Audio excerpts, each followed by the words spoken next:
menyelenggarakan program-program kerja dan kegiatan-kegiatan, dan untuk itu membutuhkan bantuan dari seluruh pihak di seluruh dunia. To realize the vision, the University of Audi Indonesia must organize work from programs and activities that requires assistance from all parties around the world. Atas diselenggarakannya webinar internasional ini, saya atas nama Yayasan menyampaikan apresiasi kepada penyelenggara. Kita percaya webinar ini akan membawa manfaat bagi ilmu pengetahuan bidang kesehatan yang berdampak positif bagi banyak orang, dan khususnya bagi seluruh peserta.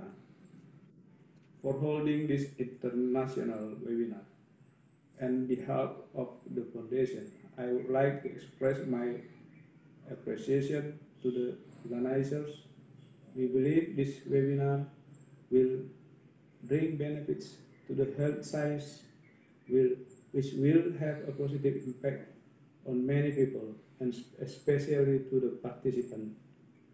Saya mengucapkan salam kenal dan terima kasih yang sebesar-besarnya kepada para pembicara, Datin Profesor Dr. Hajah Bibi Porina binti Abdullah, Ahli Nutrisi Internasional, Rektor Lincoln University College Malaysia, Tuan Kamal Kasra, SKM, MKIH,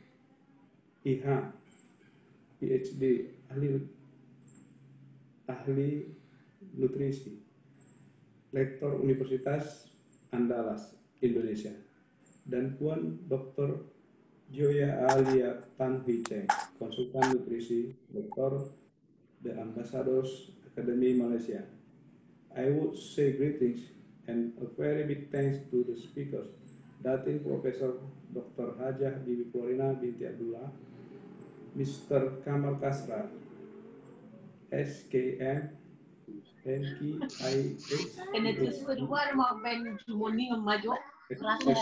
Universitas Indonesia, and Mrs. Dr. Joya Alia Tan Hui Cheng, Nutrition Consultant, Lecturer at the Ambassador Academy Malaysia. Salam kenal dan terima kasih juga saya ucapkan kepada seluruh peserta webinar yang berada di Malaysia dan di seluruh wilayah Indonesia dimanapun berada. Greetings and thank you also to all participants in Malaysia and in the territory of Indonesia wherever they are. Secara khusus kepada panitia penyelenggara, yaitu Fakultas Kesehatan serta seluruh sivitas akademika Universitas Audi Indonesia. Saya harapkan webinar ataupun seminar lebih sering dilakukan, karena telah terbukti bahwa seminar merupakan ada cewek guys, tengoklah. Yang berguna bagi Nggak apa-apa. Siska Putri, cantik ya. Mainly the Faculty of Health as well as the entire academic community of Audi Indonesia University. Hello. More frequent, because it has been proven that seminars are an effective means of increasing knowledge and adding useful insights for the development of science, technology, and arts. Mengakhiri sambutan saya hari ini, saya ucapkan terima kasih atas kebersamaan kita. Selamat pagi, Tuhan memberkati kita semua. Ending my speech for today. Thank you for our togetherness. Good morning and God bless us all. Thank you for Bapak Panjaitan Esa. Before we to the next speaker, sekali lagi diingatkan kepada para peserta untuk mematikan speakernya ketika pembicara sedang menyampaikan materi atau berbicara. Terima kasih.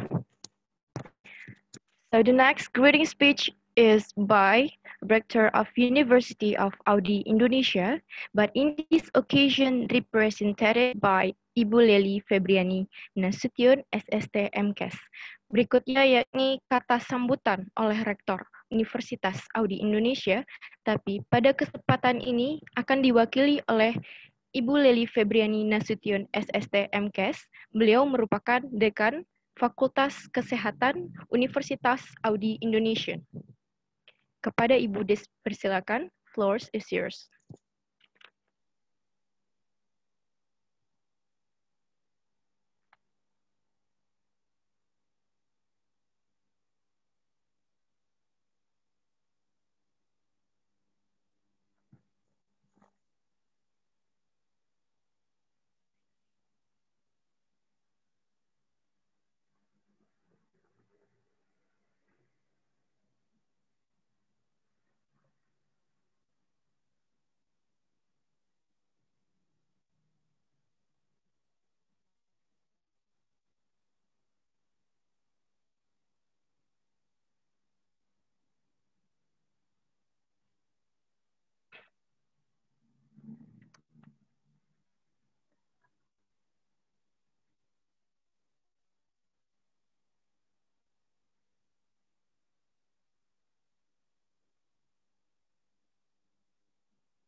Baik, Bapak dan Ibu, mohon bersabar sebentar.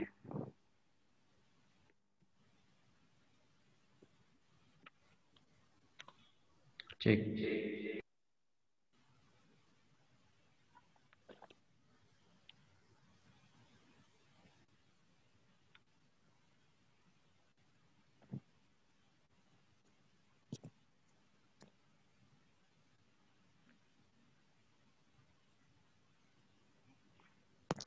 Karena kita seminar online, jadi kemungkinan masalah-masalah kecil itu akan timbul ya Bapak dan Ibu. Jadi Bapak dan Ibu dimohon untuk bersabar sebentar lagi. Kita akan mendengarkan kata sambutan. Maaf, saya Assalamualaikum warahmatullahi wabarakatuh. Mohon maaf, ada sesuatu tadi yang baik.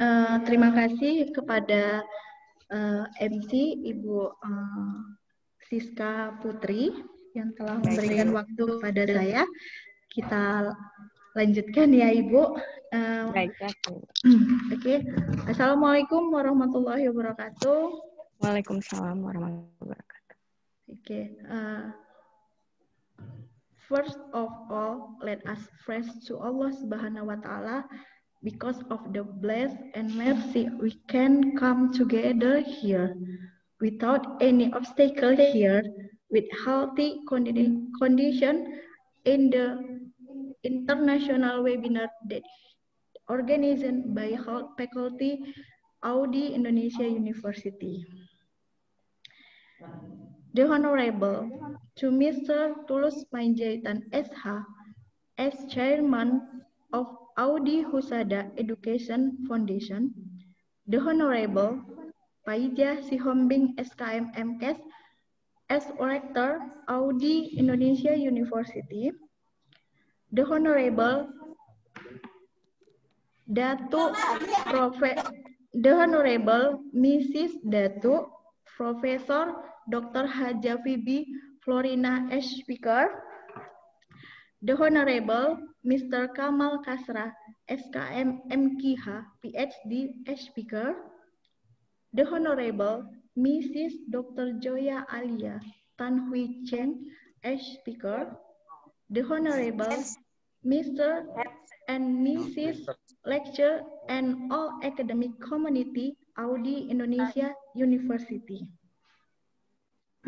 And my beloved all participant Internasional Audi Indonesia University, I'm very grateful to the community for organizing this international webinar. And also, I say thanks to the all speakers who supported and participated in the smooth of this event. And may our cooperative relationship will continue. Thank you. Wabillahi taufiq walhidayah. Assalamualaikum warahmatullahi wabarakatuh. Thank you for the Mrs. Putri. Oke, thank you Ibu Leli Febriani Nasution SSCMKS selaku Dekan Fakultas Kesehatan Universitas Audi Indonesia. So ladies and gentlemen, the next segment is the presentation by the speakers. The first speakers, let me introduce the first speakers. The first speakers is Mrs. Datuk Profesor Dr. Hajah Bibi Florina binti Abdullah. So I wanna a little bit tell you about the professor. She was the ex-director of Nursing Ministry of Health Malaysia and Registrar of the Nursing Board Malaysia.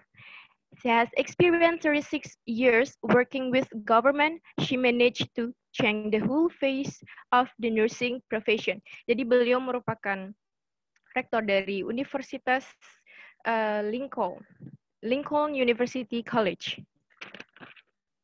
Tidak hanya itu, Bapak dan Ibu, she is an influential nursing leader who has demonstrated outstanding leadership in all domains of nursing.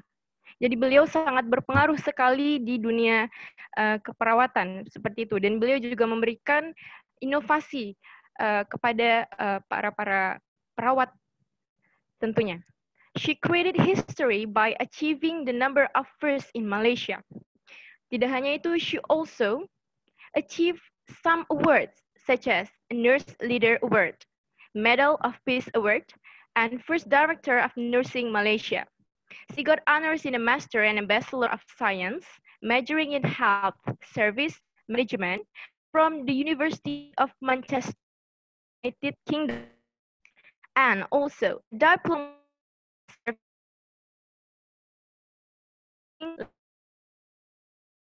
nutrition from Indonesia,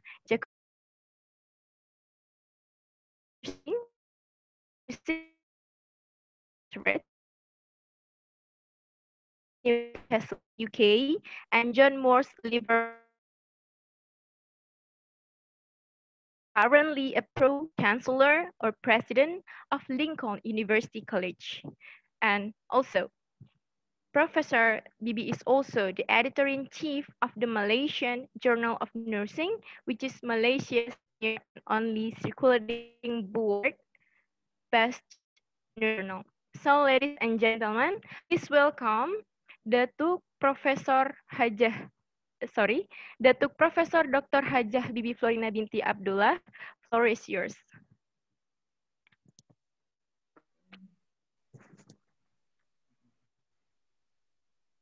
Thank you very much. Bismillahirrahmanirrahim. Assalamualaikum. And good morning to everyone. Yeah, greetings from Malaysia. Syukur, Alhamdulillah. Thanks God that we are able to be together in this prestigious international conference. The University in Indonesia, and I'm very, very thankful for the invitation, and I'm very, very happy to be here. In fact, I would like to be in Indonesia, but because of the pandemic, so we are not able to meet physically, but somehow or other, we meet through the webinar, So the internet has made life easier for all of us. Even though there are so much of interference maybe across the, in the process because of the bad line, but we try our best, to share knowledge, together in this seminar. So my topic this morning. So we are talking about nutrition, okay, which actually is everybody's business.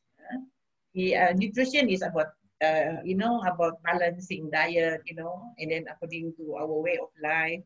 So every country has their own way of life, how they, cook their food, how they, harvest their food, how they prepare the food, from the beginning until it is harvested, until it is stored, and until it is, eaten. So, but somehow or other, the principle has to be there, whatever food we are taking, it has to be balanced so that, we have, we are healthy and we are strong, and thus we have a quality life, in this so this topic given to me. So we like to share this morning. Maybe you all have better ideas, but what I'm going to tell this morning is, what we are practicing actually. So basically this morning we are talking about the importance of balanced nutrition, why it is so important to everyone, and it's taken for granted actually, especially for us nowadays. Now we are so much, very much involved in work, in many activities that we take things for granted. We go for fast food and things like that, and sometimes we compromise the good value of in the food. And secondly, maybe we can discuss on the implication of nutrition to quality human resources, and the balance, and discuss a balanced nutrition to create a quality human resource. So when we talk about good health and well-being, we are talking about, in general, how we are looking at it. Essentially, it has increased health financing. In fact, we are looking at the economy of the country. What is the impact, if we don't go for good health, we don't, we don't care about our diet, which actually make us all up. And we are talking about increased health financing and recruitment, development, training, and retention of health workforce in the developing countries, especially in the least developed countries and small island developing states. So it has an impact if we don't take care of the, because it has an impact on the economic. Why? Because an unhealthy nation has an impact on the development of the nation. Basically, we need to strengthen the capacity of all countries. So we need to discuss how we go about doing it. Remember the Alma,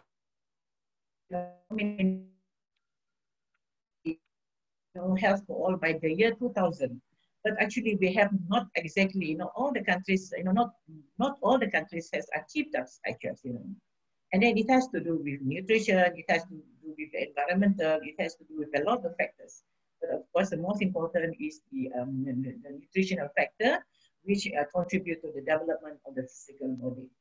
So we need to strengthen that, in particular the developing countries, and also we need to see for early warning sign, risk reduction, and management of national and global health risks. So really, we are looking at, the country normally looking at it in a macro level.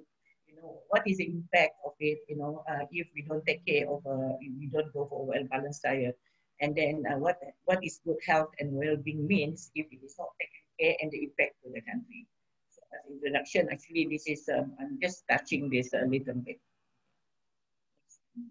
So when you talk about a well-balanced diet, you are very familiar with this. Everybody has seen that in the health clinics, everywhere, food, pyramid food, and vegetable groups and things like that. And then, but sometimes, as I said, and I repeat again, that we always take it for granted that we have this everything in us.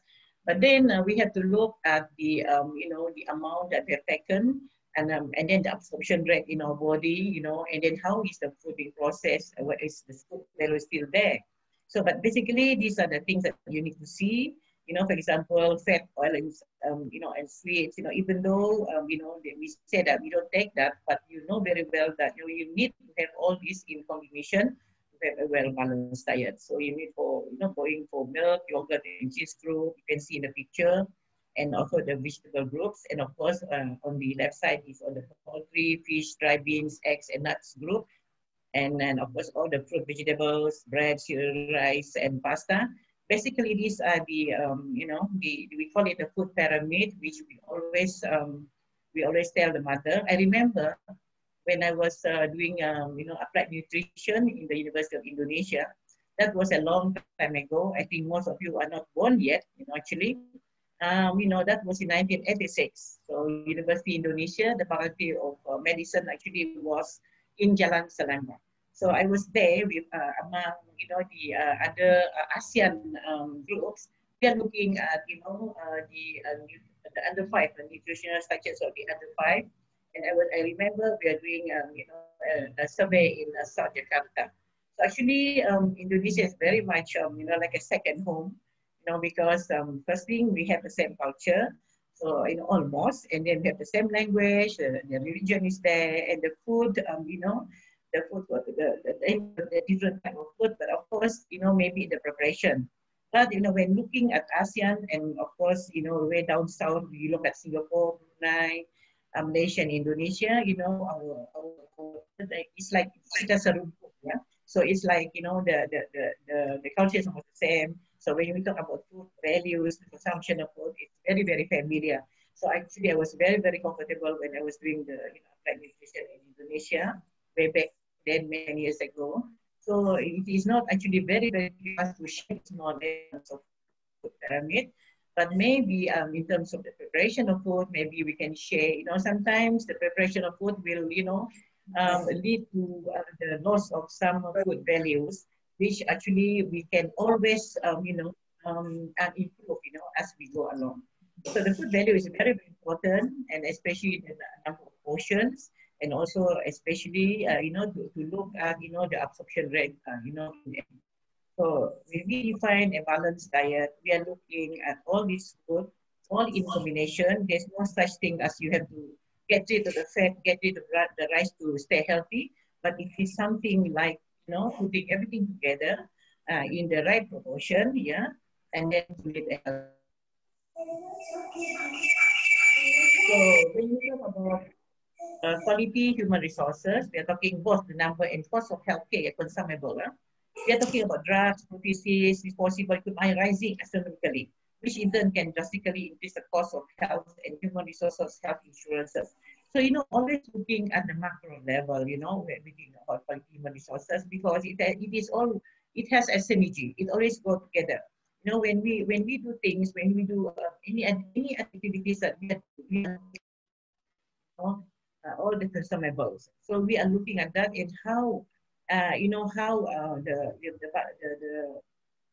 good nutrition, can create, a balanced life, together with other activities.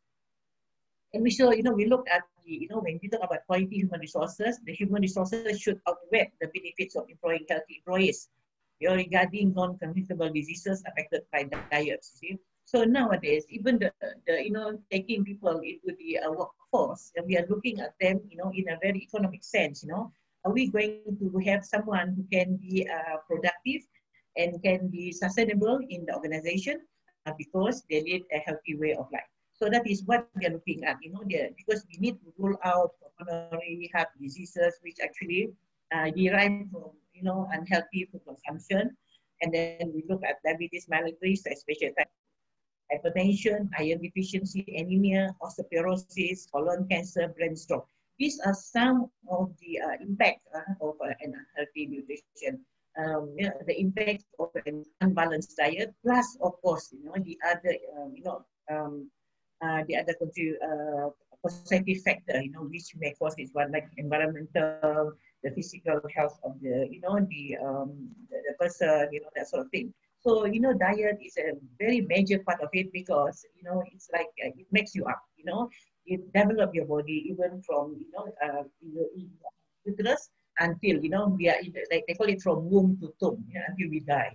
So basically, we need to, when we are like developing, when we are children, we take diet because of for development, When we are adults, we take diet for maintenance, for maintenance of a healthy life. So even though we grow old healthily, we grow old gracefully, we grow old with a healthy quality of life, so that even, the elderly can contribute here to nation building because of the experiences that they can contribute, because of, what they've gone through, they can share together, with the younger generation, especially the millennials. when we talk about millennials, now, millennials are those born maybe in the 30s and 40s. Then, you are looking at, during internet, zaman internet, zaman virtual and things like that. Everything has to be evidence-based. Everything has to be research-wise. Everything has to be, the evidence has to be there, and you all, like up and up. And it may be a very busy life. So this actually has an implication if they don't look, after themselves very well, especially in terms of food, because there's so much of nowadays, so much of outlets, but there are a lot of outlets now who are actually going for a healthy, healthy food, because that is, in fact, the most important at this point in time. But not like, you take fast food and it is not well balanced. But some of the, outlets, they have a very well balanced food that they can offer to the customer, especially to those, people who are very busy, we call it millennials and things like that. So when we talk about, what is the right weight, we talk about body mass index, the BMI, So the BMI is weight in kilograms. I think you know that. And then, of course, in kilo divided by the height in meters, in meters square. So a BMI between 18.5 to 25 is defined as healthy. And then a BMI over 25 is defined as overweight, and a BMI over 30 is defined as obese. Some companies are using BMIs as a qualification of employment. In fact, some of the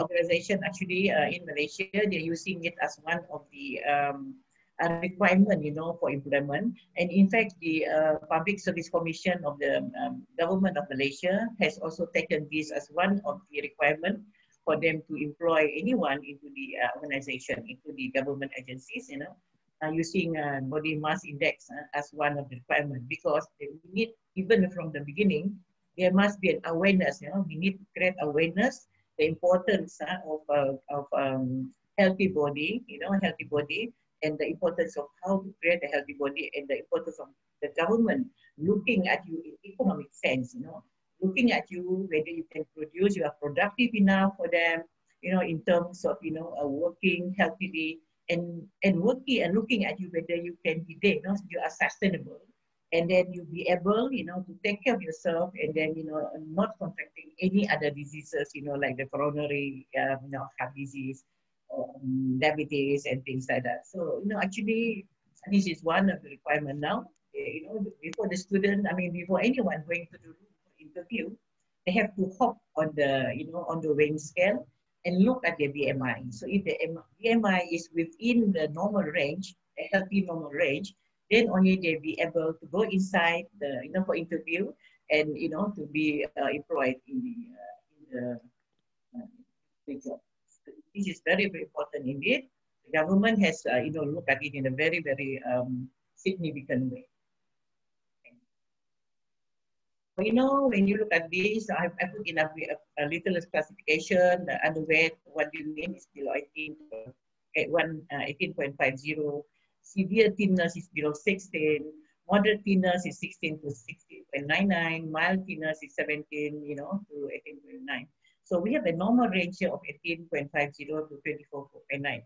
So you look at it, where you are actually, where do you stand, and then if at all you are more than 25, okay, we have to work it out to make sure that you go back to the normal range, so that you can, you can be one of those people in the workforce who can contribute healthily to the nation. So maintain a healthy body is actually is as I said in the beginning, is everybody's business. And the World Health Organization, actually the goal for adult median, as I say here, is actually a BMI of 21 to 23 kilo per meter square. But for individual, the recommendation is to maintain a BMI in the range of 18.5 to 24.9 kilo per meter square, and to avoid a weight gain greater than 5 kilo, 11 pounds during adult life. So basically, during all the adult life, you make sure that you don't go beyond, a sudden weight again of like more than 11 pounds. This is actually the World Health Organization. So it has become a world, business.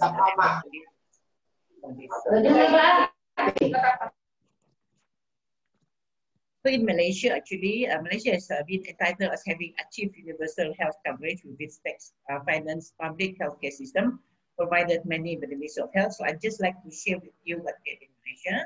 So, but the fees at public healthcare are highly subsidized for the citizens. So, we enjoy that, our privilege.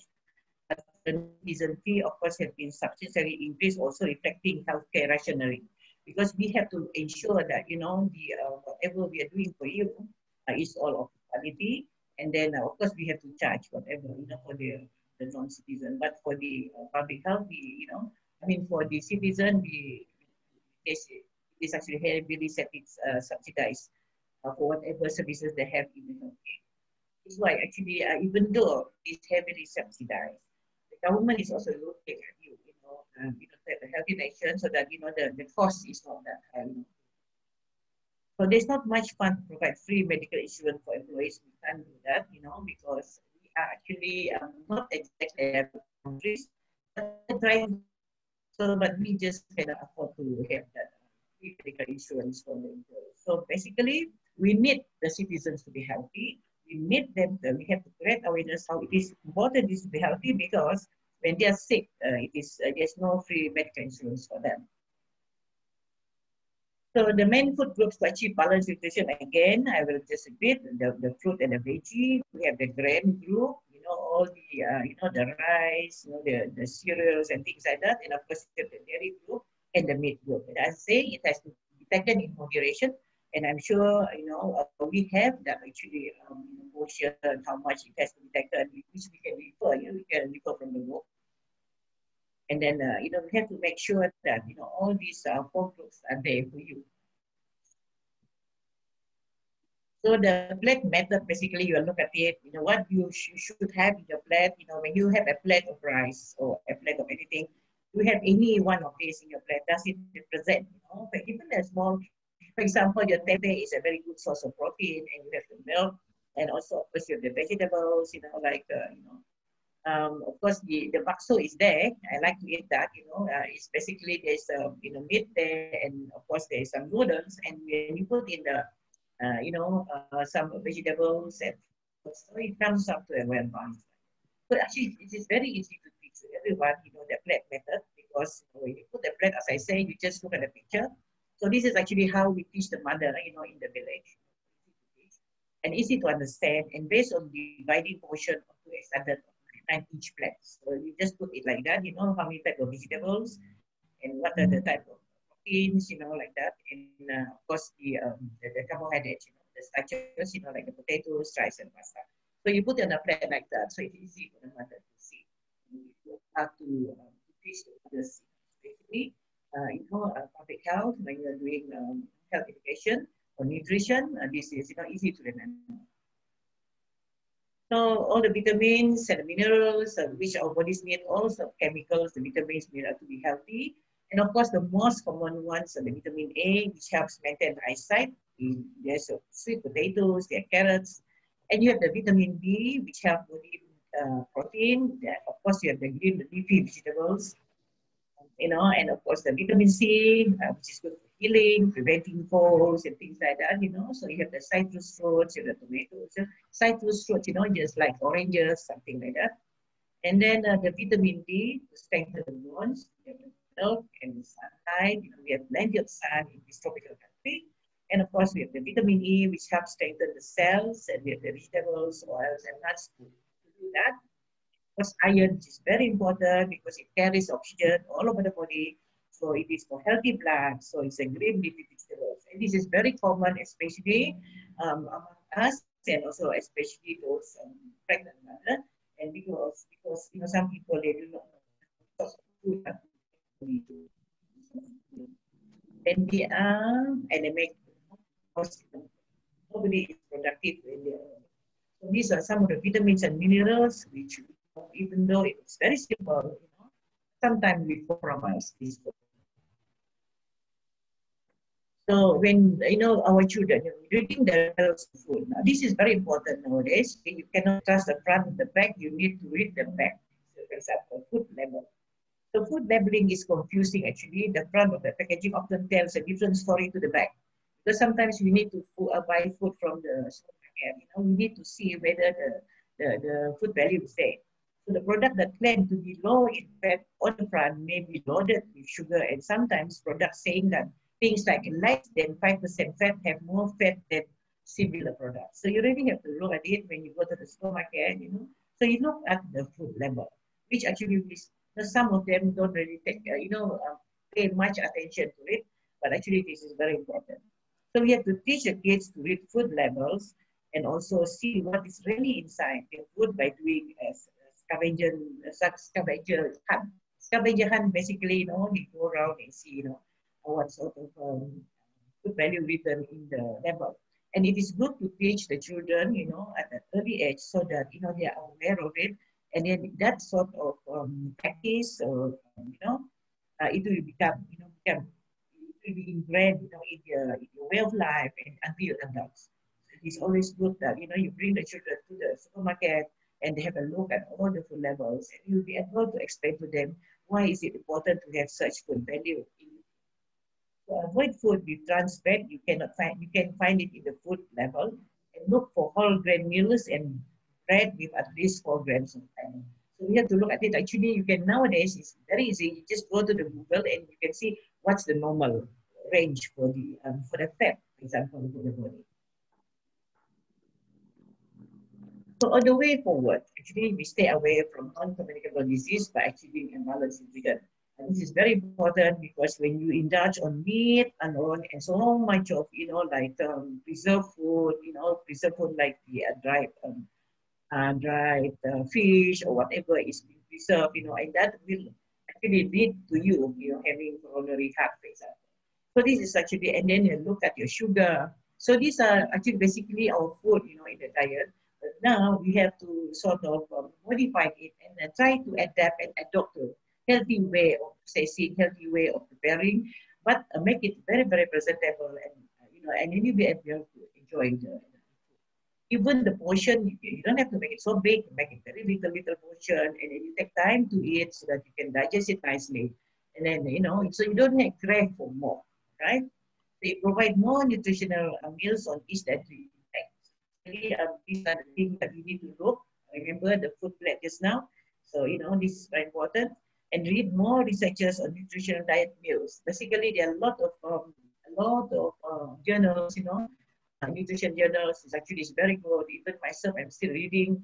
I know what are the food values, how much of, what do you mean by healthy, how much actually is healthy.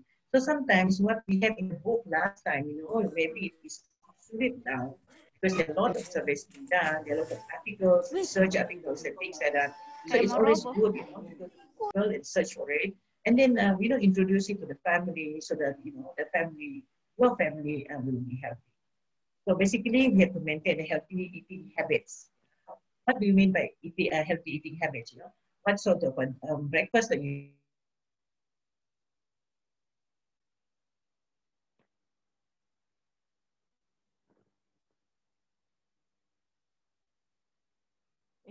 Emang sinyal kau aku. Oh, please, hilang. Hilang.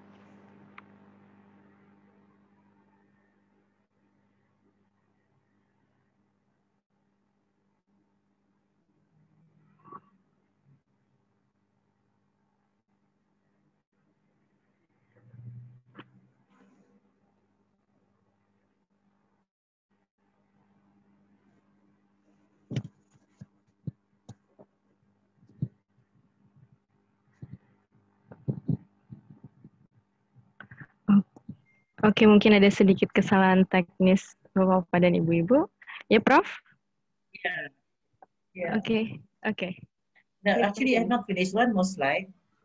Tapi tak dapat the line is a little bit here too. Okay, and this is the last slide. So on the way forward, I just want to introduce you because I'm the Pro-Chancellor of Lincoln University. So what we do in Lincoln University College, we support, this the World Health Organization. They have a United Nations Sustainable Development Goal, called it SDG. Yeah. So when you look at good health and well-being, it is in the SDG. 3. There's 17. Okay, there's 3. Good health and well-being. So we look at it. We pay a very significant or very important. We stress on it. And then how we can go about to our staff, introducing that to the student. So Lincoln University course requires employers to be inclined with a balanced and healthy diet to reduce non-communicable diseases and avoid the overuse of medical insurances.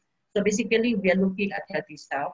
When we do staff as lecturers or as administration, as marketeers or whatever, we also, make one of the requirement that is the BMI, to ensure that they are productive, and then they should be able, to impact knowledge to students. So this is what we are looking at. And of course, we provide programs for balanced nutrition, especially the Master of Science in Public Health, the Master of Nursing in Public Health, and Bachelor degree in Public Health, and the Science-based Diploma courses.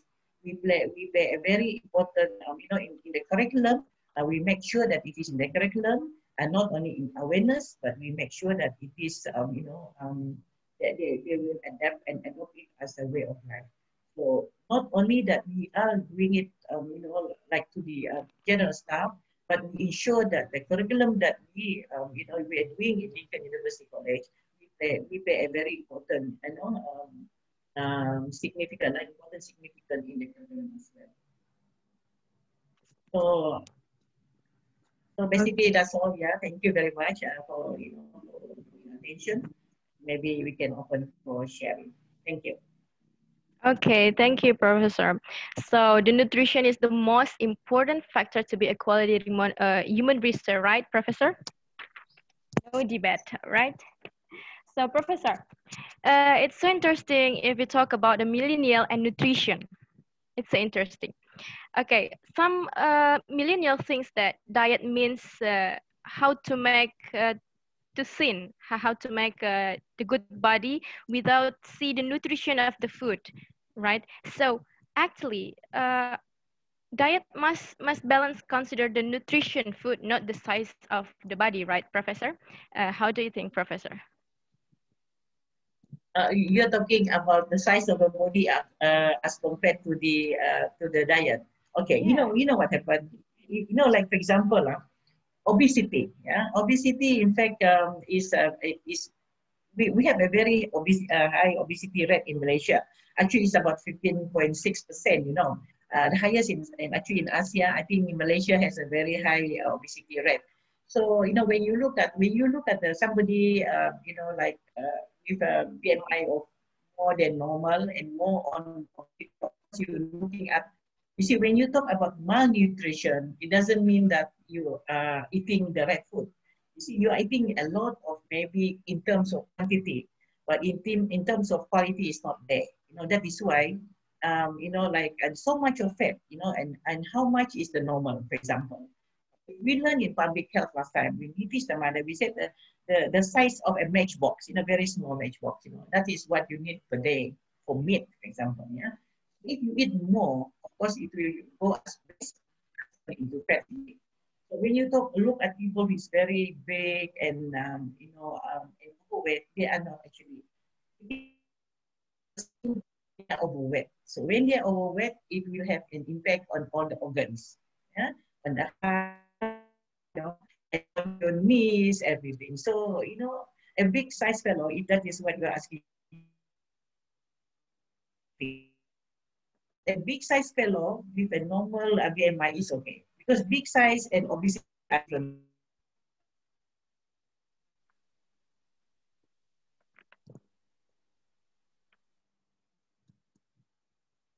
Okay, Professor. Okay, Professor. So the diet doesn't mean that only focus on body, but we back to like the topic. It depends on the nutrition, how much nutrition is needed for your body, right, Professor? Okay, so untuk para partisipan silakan jika ingin bertanya.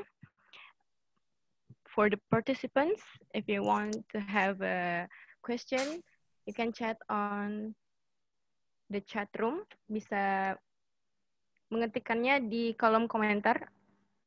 Maksud saya di kolom chat jika ingin bertanya kepada Profesor Dr. Datuk Hajah Bibi Florina. Silakan para partisipan.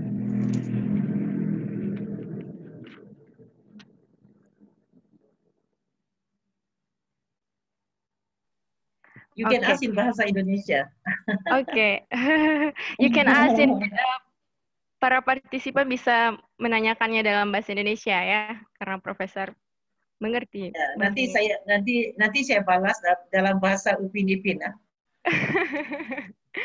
Oke, sambil menunggu Profesor, waiting for the question, I have some question for the professor again. So some people think that the nutrition food is consists of the expensive food. How do you know? So the nutrition food is expensive. Not exactly. I remember when we do nutritional survey in Indonesia, in Jakarta, South Jakarta last time. So we are introducing cheap, locally available, nutritious food to the family. So I take the humble singkong, okay? The singkong. Yeah. Singkong, the leaf is full of minerals and vitamins, okay? And then the singkong itself is starch. And some amount of the little minerals, maybe, and some of the little vitamins, okay? But that is very cheap. And then when you mix it with like jeruk and a lot of vitamin C, so you have the vitamin C, you have the leaf, and you have the singkong. That is already, and you have the tempeh. That is very cheap, locally available, but very nutritious. So if you want to look at, we measure apples, all right? You take 5 apples, you have the same food value as 1 jeruk, which is about roughly 10 milligrams, which you need to consume actually your normal consumption per day. Okay. So it's better to take the 1 jeruk than the 5 apples. So actually it is not expensive. It is not expensive, but you have to be very wise, ya.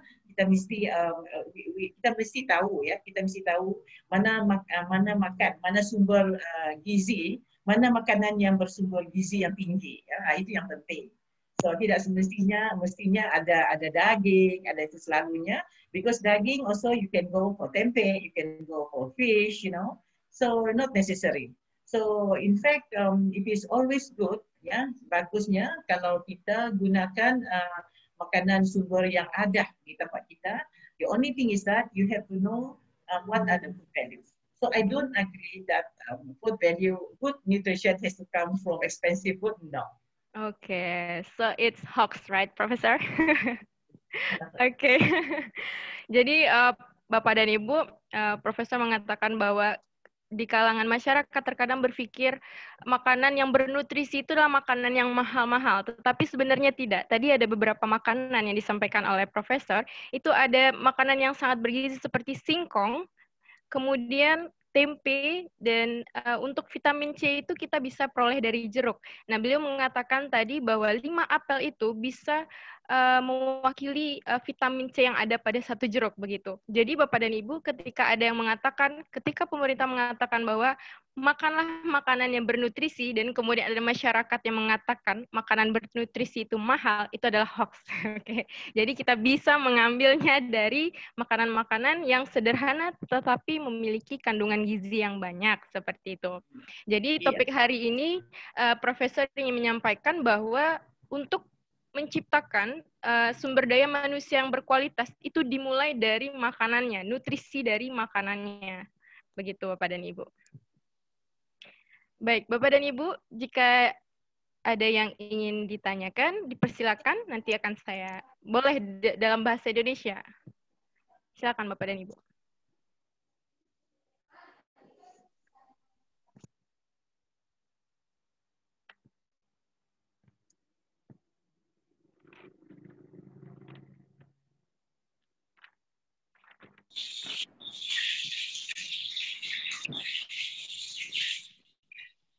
Oke, silakan masih ditunggu asking discussion karena ini topiknya menarik sekali ya Bapak dan Ibu. Tadi saya dan Profesor juga membahas mengenai milenial dan nutrisi gitu. Karena milenial sekarang itu kebanyakan berpikir bahwa diet itu adalah bagaimana cara membuat tubuhnya indah gitu, tanpa memperhatikan asupan dari nutrisi yang ada di makanannya. Padahal tadi Profesor juga mengatakan bahwa bentuk badan itu tidak mewakili nutrisi yang ada di dalam tubuh yang indah tersebut, seperti itu.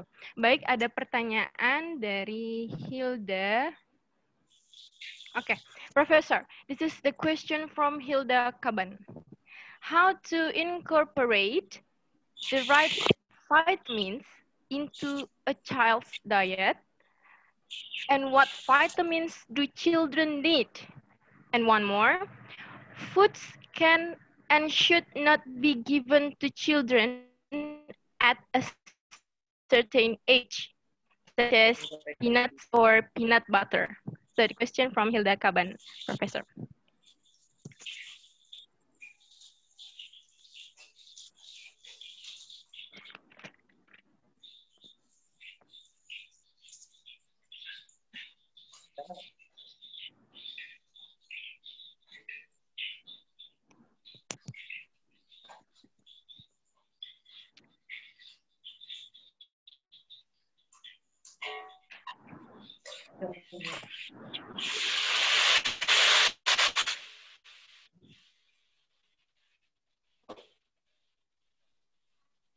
Halo. Halo, Dengar ya? Profesor. Ya, dengar. Ya, Profesor. Ya, saya sudah bisa jawab. Oke, silakan Profesor.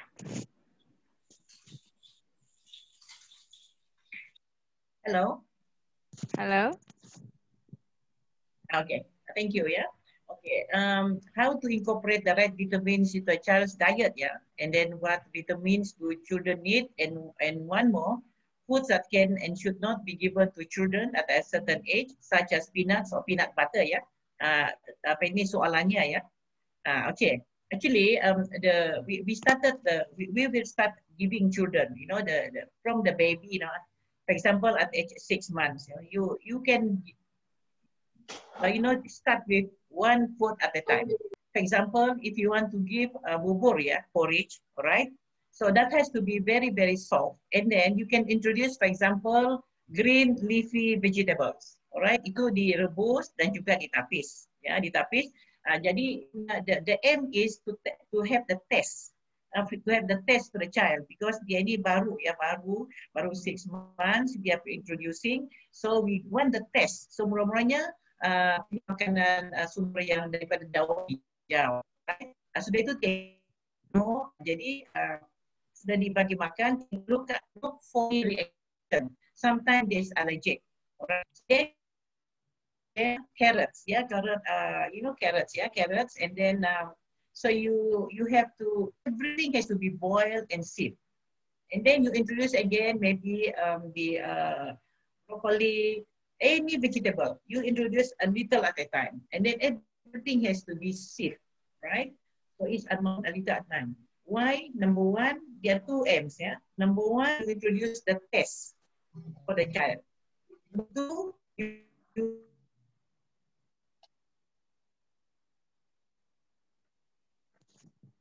Oke, sepertinya ada sedikit kendala pada jaringan. Bapak-bapak dan ibu-ibu, mohon bersabar sebentar.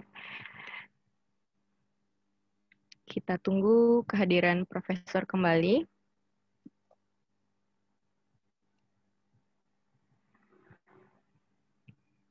Oke. Aduh, connection-nya sungguh ini ya, lemah. My connection is very... Ya. Jadi yang tadinya, yang pasal yang tadi baiknya ya, how do you introduce?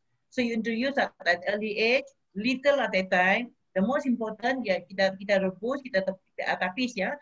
So different type of food you introduce at an early age. And dua aims. Number one, memperkenalkan the taste of the food, ya. And the second thing is to give the child the nutrition and to know whether there is any allergic, ya. Jadi bila sudah dibagi tidak ada allergic, so we can continue. So you can introduce many other food, ya. Many other food. The color food has more vitamins. So this is how you give to the to the child. Now, in terms of peanut or peanut butter, sometimes peanut has an allergic reaction. So you don't give to the baby. So kalau mau bagi pun bagi sedikit selepas 1 tahun, kita tengok. Kalau you give little bit, there's no reaction, then you can give the food, the peanut butter. Sebab dia ni protein ya, source protein selalunya ada reaction, ada allergic reaction. So you look at it first, after you give little bit, kalau tidak ada reaction, then only we continue the food, right? So that's it for the food ya. And the next question, I'm reading. The next question, nutrition yang bisa buat anak stunting biar tidak stunting. Itu I think we don't have that. I don't know the research yet. I cannot answer that question because we have not done any research to test all the food mana yang I think, but this is more for speech therapy. Yeah, it's more for speech therapy. So what I see that when you have a stunting child, you try to talk penuh ya, ayat yang penuh. I am going to school. Jadi kan kita selalu depan muka dia, kita bercakap ya. Biar dia tengok mulut kita bercakap dan dia ikut. So I think it's more on the speech ya, therapy. But for the food, I have not come across any research yet. Maybe there is. So I have not done that one for the food in terms of stunting. Yeah. And then the next one,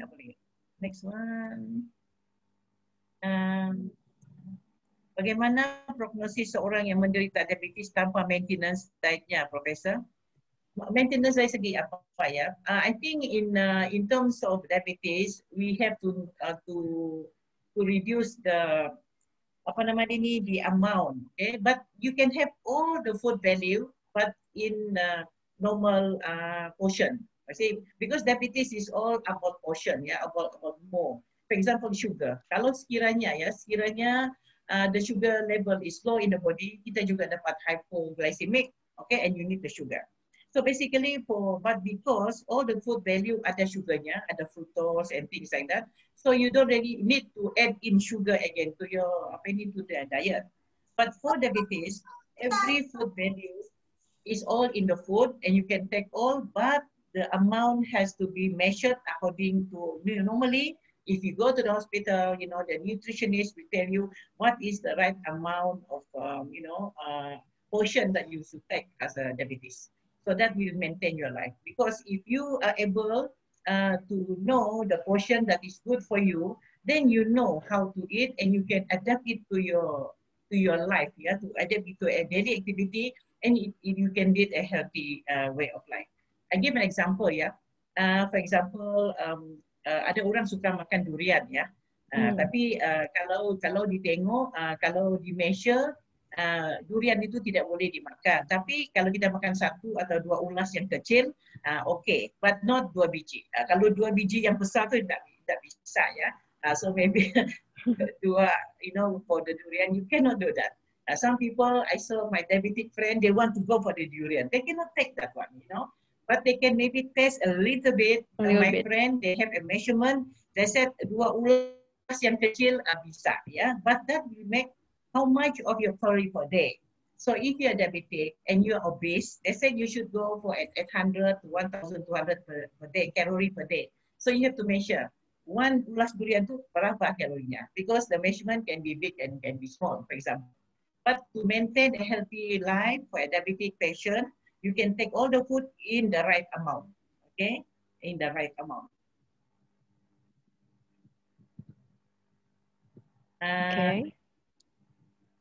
Mohon penjelasan bagaimana kalau sayur ketika direbus untuk mempertahankan warna hijau. Oh, this one has to be from the chef. From the chef. Because sometimes when you boil the broccoli, it is so beautiful, ya. Saya tanya ya bagaimana, because I think the chef will tell you from the hotel. The preparation of food, how to make the presentation, how to make it beautiful, you have to ask from the chef, ya, from the chef. Okay. Yeah. Kita memasak sayur kapankah sebaiknya garami atau tidak? So it depends on what sort of sayur, ya. Kapan bisa digarami dan is it necessary? So because salt is is to bring up the taste, ya. Garam tu kena menimbulkan rasa, ya. Jadi because kan too much garam in your body also is not good. So you just take a little bit, Actually, they said that it's good to put the garam as you're about to bring out the food, yeah. So that it just give the taste, yeah, not necessarily sudah masuk dalam all the food. So just before you get up, you just put a little bit of garam and you bring it up. Okay, setelah diangkat gitu ya, Prof. Okay, we have still a time, Prof. Maybe for the next question. Asumsi. Okay, what is this? Asumsi yang mengatakan bahawa komposisi untuk sarapan harus lebih lengkap dibandingi komposisi gizi di menu makanan siang dan malam. Mohon actually this is according to your food habits, your food your food your food habits. See, some people they like to have a bigger portion in the morning, especially when they go to work in the field, yeah, dia bekerja dekat sawah, dekat everything. And when they have a very busy life in the house, they must have a healthy, they said you eat like a prince, you eat like a prince in the morning. So it's all up to you.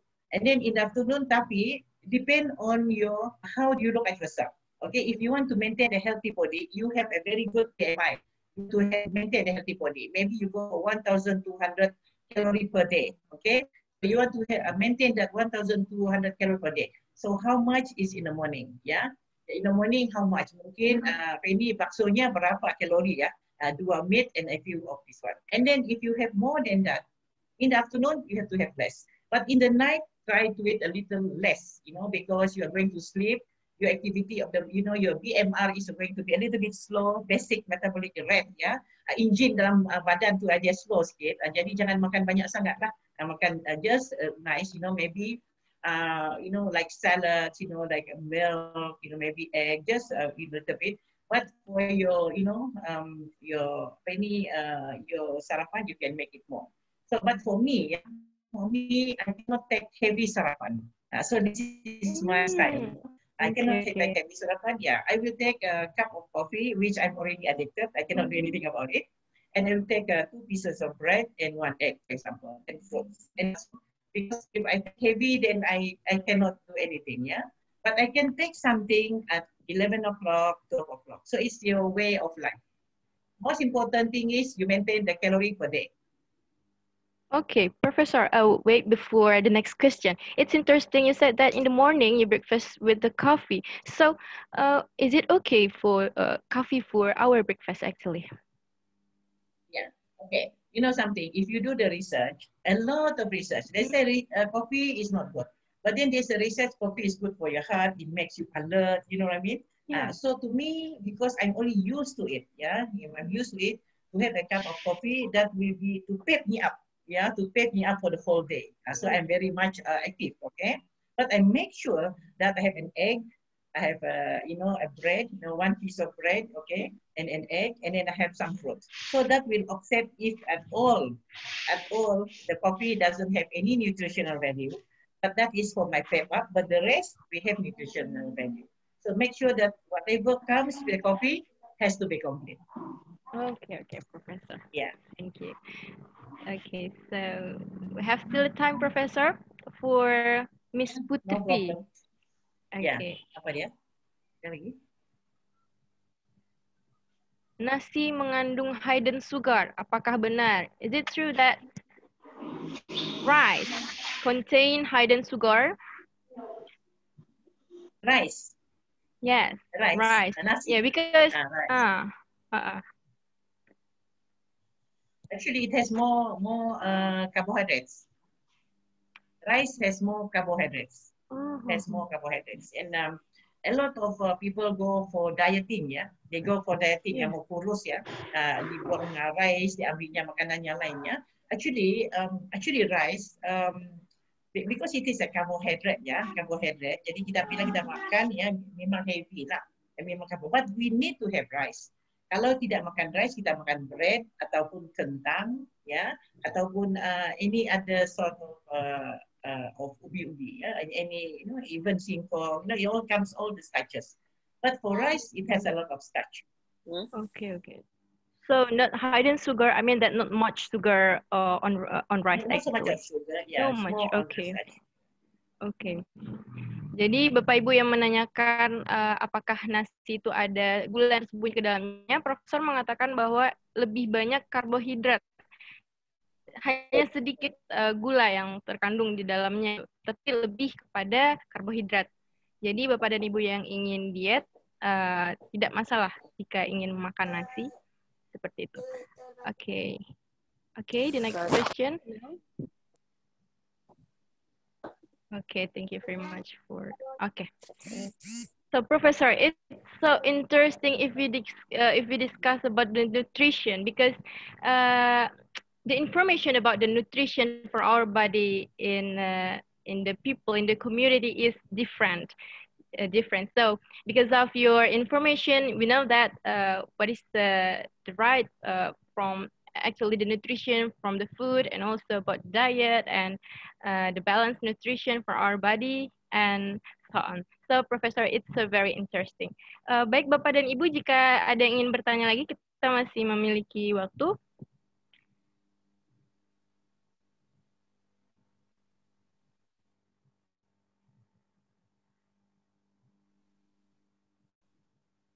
Silakan Bapak dan Ibu.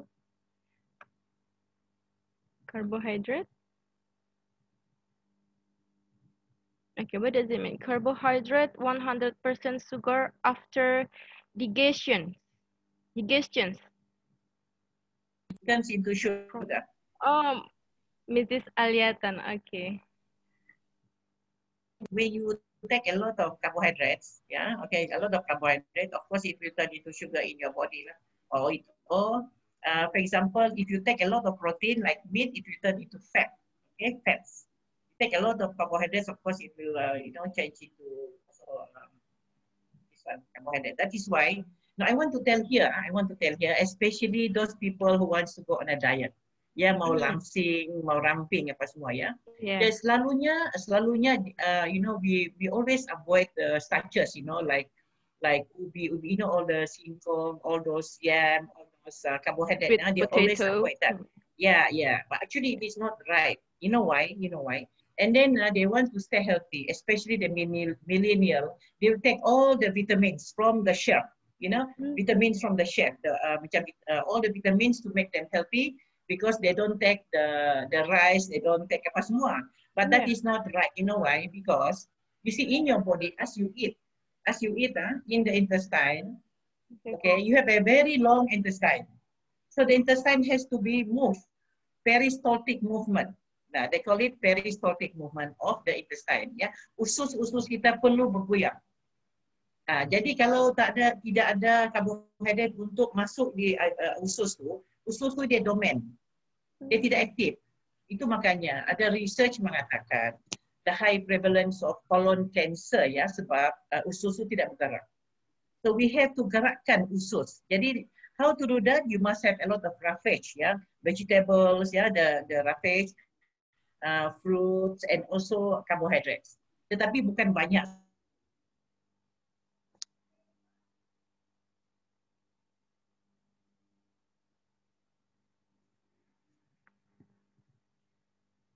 Baik, Bapak dan Ibu, ada sedikit kesalahan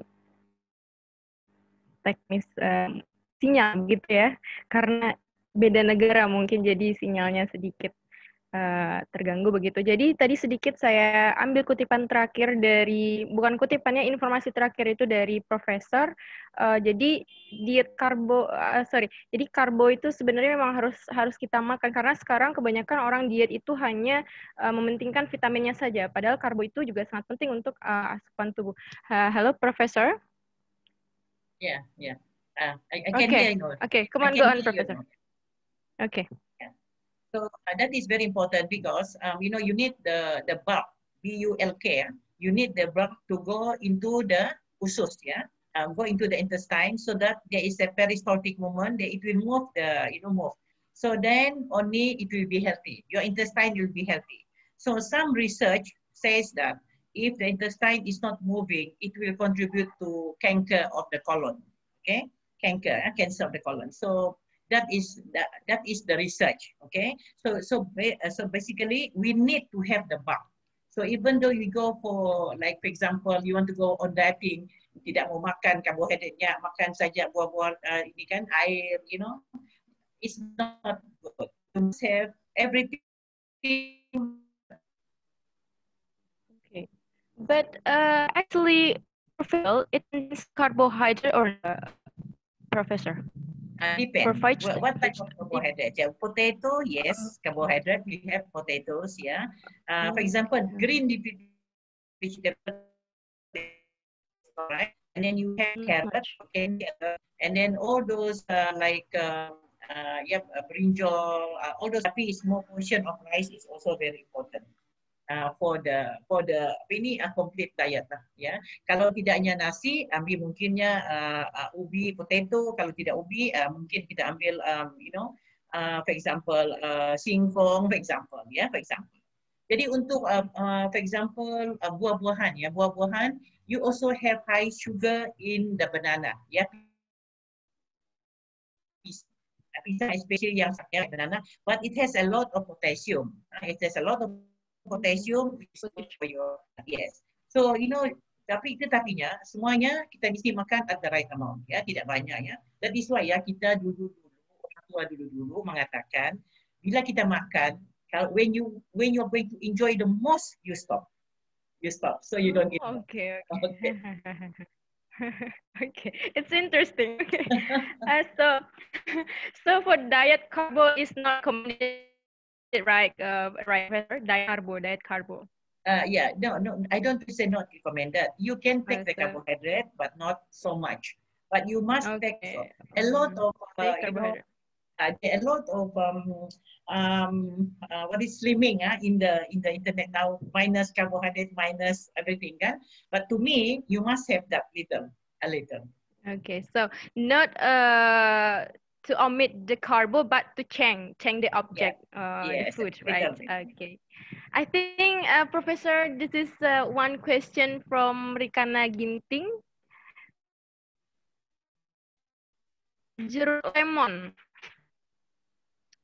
Jeruk lemon untuk orang sakit lambung berat, apakah baik dikonsumsi before breakfast?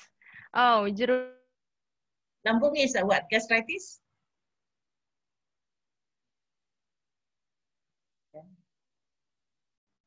Bagaimana cara dan dosis yang baik kita konsumsi mengurangi kolesterol dan melancarkan darah? Ya, yang mana satu ya? Apa ini? Mana questionnya? Jeruk adakah bagus untuk penyakit apa ya? Penyakit apa ya? Sakit lambung, like mah. Sorry, what is lambung? Is it gastric? Yeah, yes. Lambung is gastric? Yes. Lambung is gastric, Dato. Yeah. Okay. Sorry. Yeah, but normally because of the gastric acid you have a lot in your stomach, ya. Jadi kalau kita makan yang awal-awal lagi ya, yang lagi menambahkan, ya. Saya sudah sendiri, they say that it's good to have ya. Tetapi bukan semua orang boleh makan awal-awal bila perutnya masih kosong. Ya, bila kosong tuh saya rasa it's not gastritis. Gastritis basically you have some ulcer in your stomach, alright. And then second thing, gastric juice-nya sudah tinggi. Jadi kalau dicampurkan lagi dengan jeruk, which is a citrus fruit, lagi menambahkan ini. Jadi saya rasa kalau mau makan benda itu, bila perutnya sudah ada isi ya, sudah ini. Okay, berarti is it safe if you have eaten breakfast or lunch? Maybe right, Professor? You can take that during lunchtime, as long as your stomach is filled with food. Jadi jangan yang perutnya kosong ya pagi-pagi. Ya, saya sudah pernah mengalami ya. I always experience myself and I'm very good early morning. They say that it's good for slimming, tetapi orang yang berpenyakit gastrik ya tidak sesuai. Oke, jadi untuk Bapak dan Ibu yang punya penyakit lambung, jeruk lemon itu sebenarnya boleh dikonsumsi, tetapi asalkan perutnya sudah diisi terlebih dahulu, begitu. Okay, there's next question. Okay, so interesting the topic today, Professor. Thank you for your sharing, and also thank you for your information. And have a nice day, Professor. Okay. Thank you very much. Assalamualaikum and a good day to everyone. Thank you. Okay, Waalaikumsalam warahmatullahi wabarakatuh. Oke, baik Bapak dan Ibu.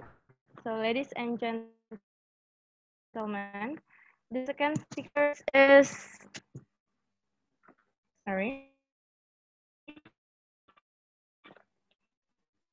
The second speaker is he is the health faculty lecturer in University of Public Health Faculty Lecturer in University of Andalas in Health Policy Administration. Okay, so his topic today is the role of health promotion in preventing stunting, wasting, and underweight. So a little bit about Mr. Kamal. Mr. Kamal merupakan sarjana kesehatan masyarakat yang majoringnya itu di pendidikan kesehatan dan ilmu perilaku from University of Erlangga. Magister of Public Health, majoring Quality Improvement in Healthcare, University of Newcastle, UK, and Doctor of Philosophy, majoring Community Health, University Kebangsaan Malaysia. Beliau juga mempunyai banyak pengalaman mengenai professional training. Salah satunya, one of them is the third country training program, the comparative study of integrated maternal, neonatal, and child health services with maternal and child health handbook, was held by Ministry of Health, Republic of Indonesia, Japan International Cooperation Agency of Indonesia. And also the research experience, the conference, he has attended the International Cosmics and Provider Payment Kabupaten Tanah Datar, was held by Kreatif Inti Utama, Konsula dan University Kebangsaan Malaysia.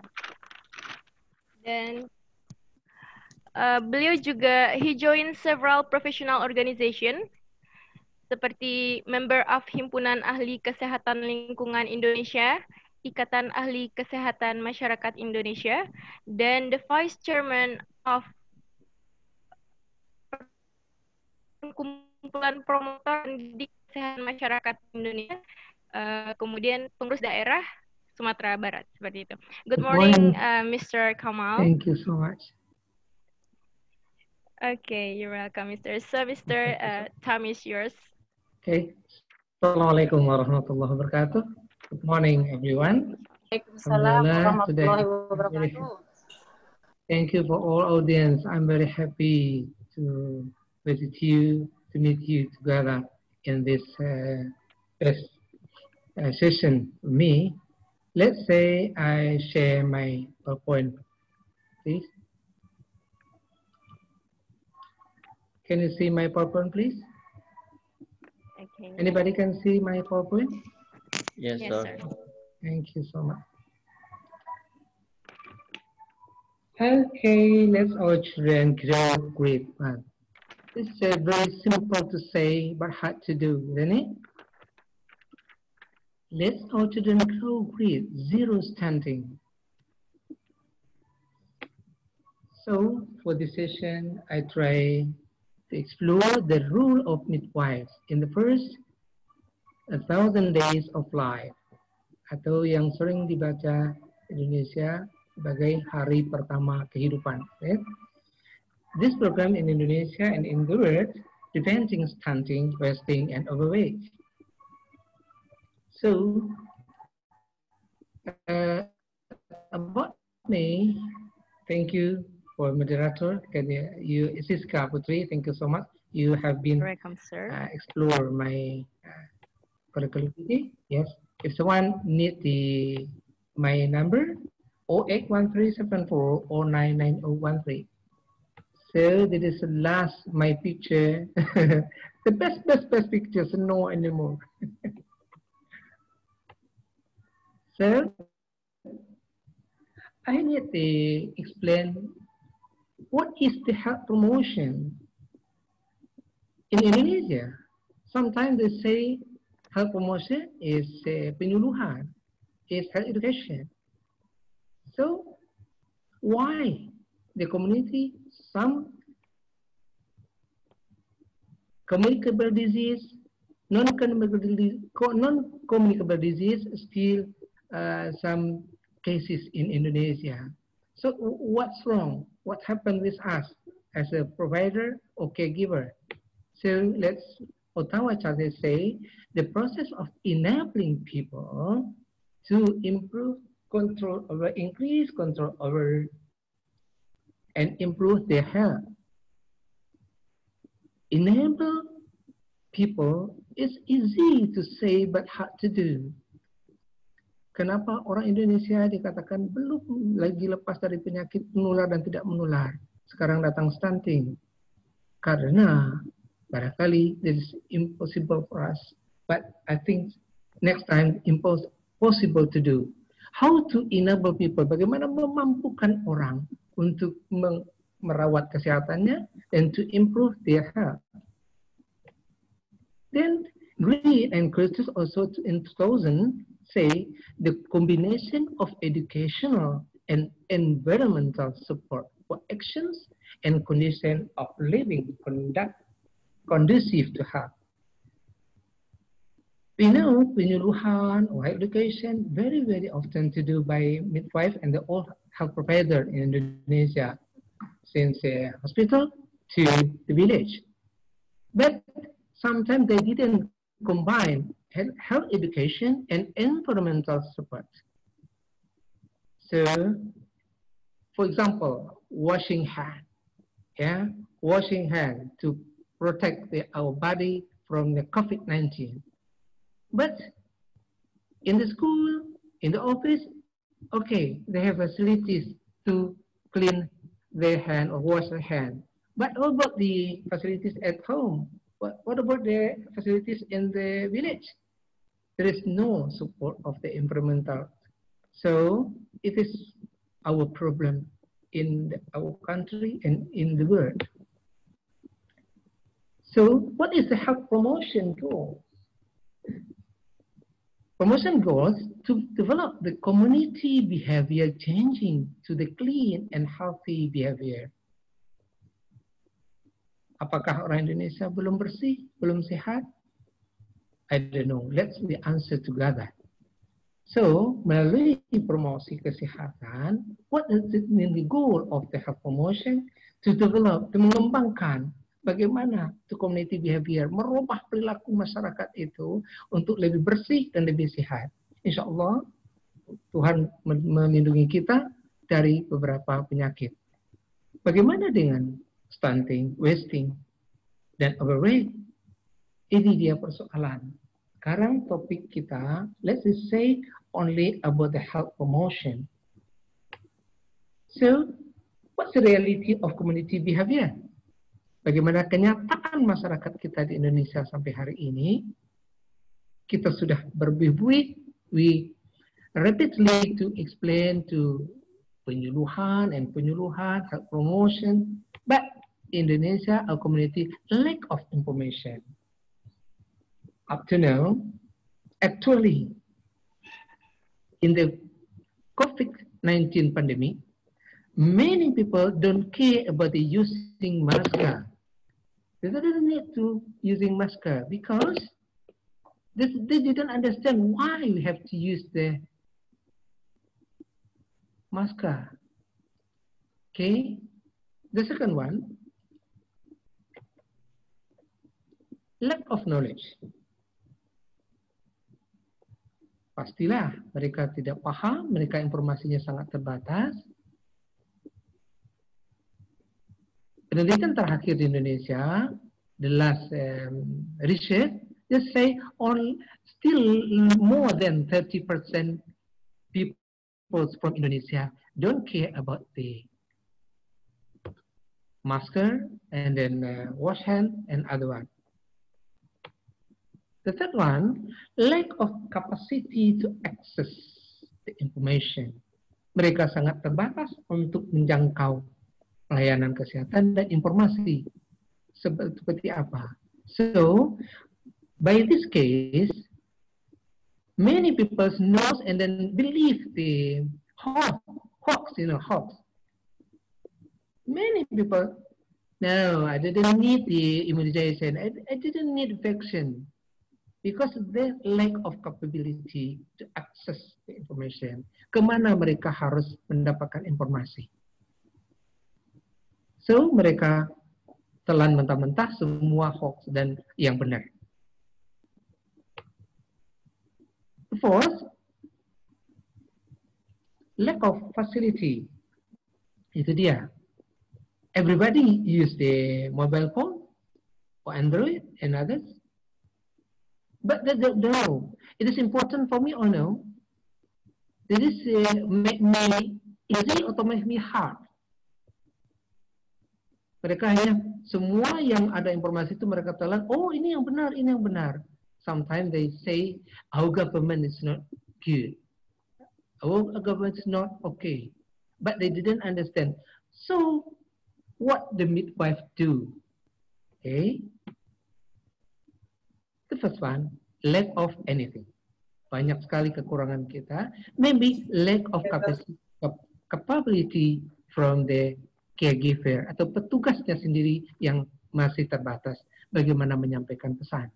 Sorry, I try to explain in campur-campur, Siska, to explain in Indonesia. I hope the many audience can ask or discuss in the next session. So, what is the health promotion objective? Nah, sekarang tujuan khusus kita ngapain sebetulnya health promotion ini? Jangan-jangan all the people say, all the health providers say, oh, health promotion ada satu orang petugasnya. That's only responsible by the health promoter. Mereka hanya mengatakan promosi kesehatan itu adalah tugasnya promotor kesehatan. Penanggung jawab promosi. Let's see. Apa yang dibutuhkan? Mungkin kita that's only to inform. Only to advocate. Oh, to persuade. Yeah? To persuade. So, to motivate, to entertain. On the other one, to inspire. So, let us see. Banyak sekali petugas kita, termasuk apa itu dokter, Yul, bisa geser-geser sedikit. mereka menginformasikan dan mengatakan hal promosi penyuluhan. Mereka seharusnya to advocate juga. Sabar dulu. Mohon maaf, Bapak saya potong sebentar. Sorry? Mohon maaf, Bapak, saya potong sebentar. Mohon maaf, bagi Bapak dan Ibu, ketika pembicara sedang memberikan materi, diharapkan speakernya dimatikan. Terima kasih.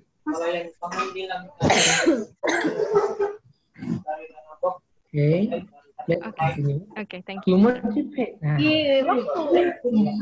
Responsible to motivate people. As we know now, PISPK. Indonesia popular PISPK, But up to now, the PISPK not achieve the 1 point.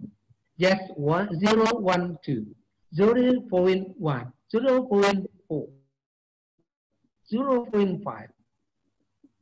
My research last year found that because of the lack of information and lack of the interesting of the people to the health provider, daya tarik petugas itu bagi masyarakat sangat rendah.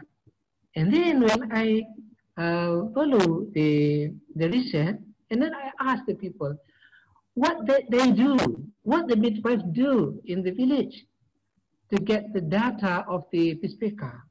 Just visit the home, hanya datang ke rumah dan ask, any babies here? Any breastfeeding or no? Just say like this. After that, just checklist and back to the public health center. But what the follow-up of this program? When I asked the health provider include the midwife. Yes, one reason. Kami hanya mengikuti informasi dari teman yang ikut pelatihan. The people, the health center staff, only 1, 2, or 3 people join and they attend the training, isn't it?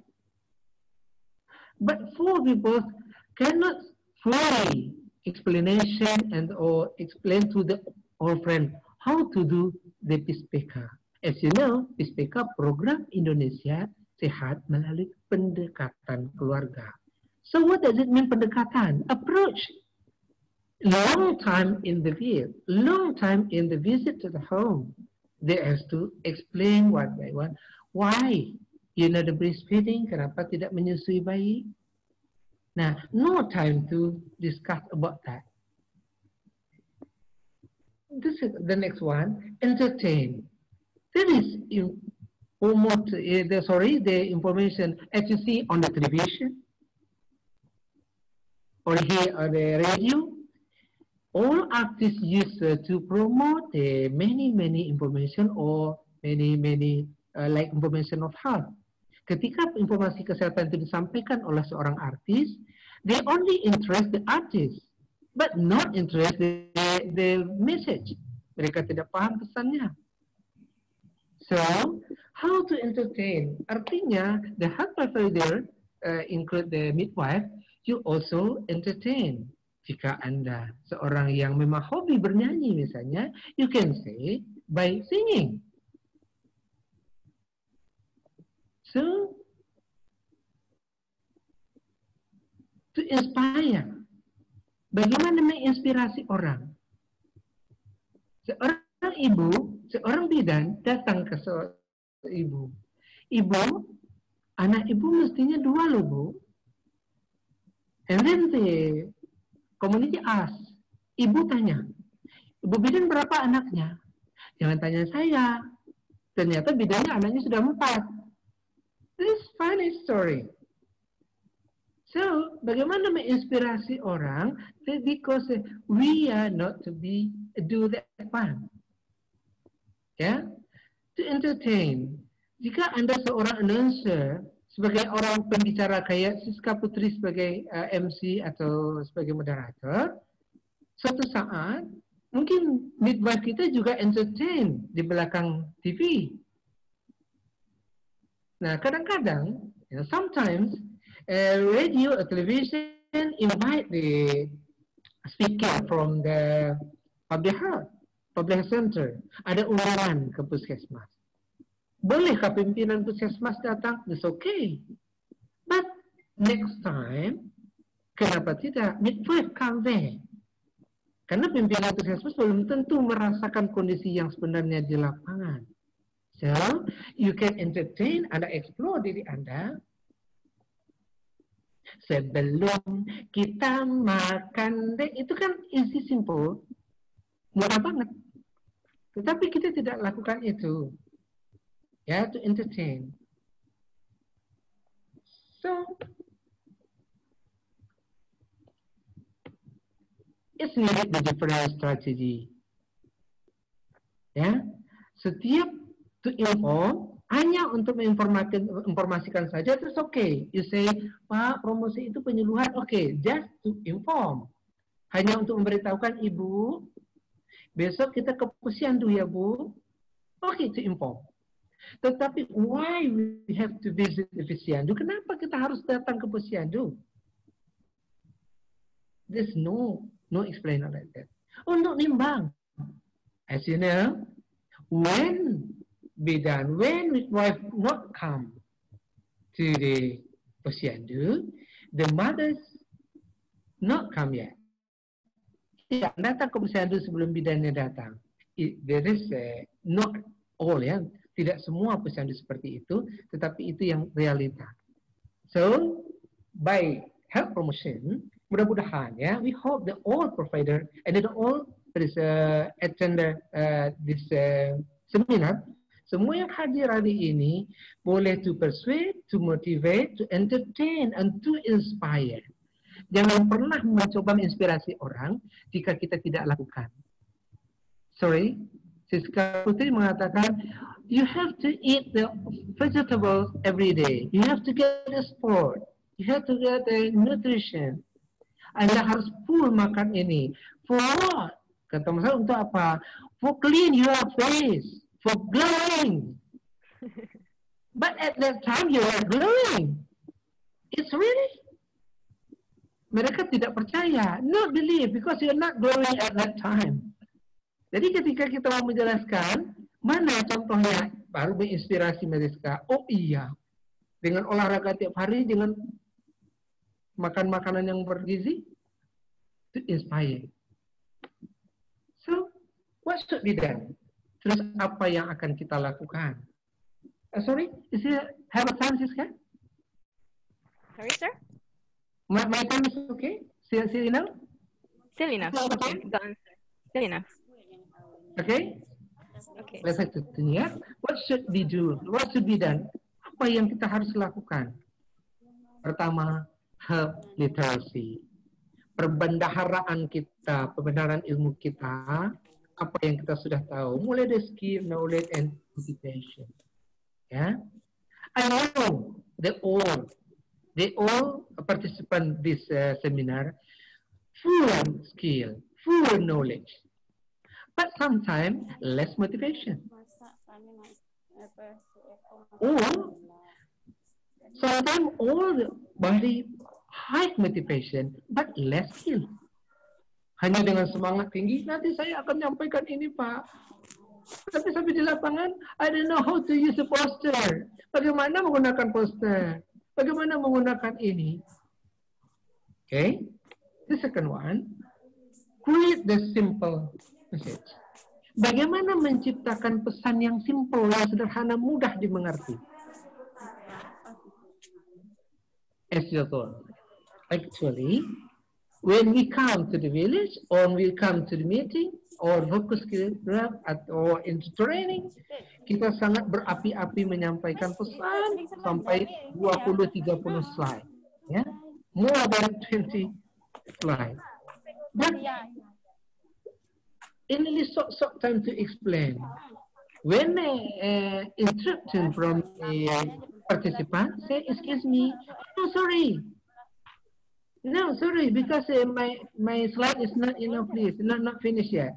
Ditunggunya orang menyelesaikan dulu slide-nya. As you know, di tengah-tengah pertanyaan tadi, di tengah kita slide presentasi, ada pertanyaan, itu artinya the good response from the audience. Mereka minta penjelasan kita. Tetapi kalau kita cut, if you cut their question, no question anymore. Mereka tidak akan muncul lagi pertanyaan berikutnya, atau dia lupa apa yang kita tanyakan kalau kita sudah lanjut.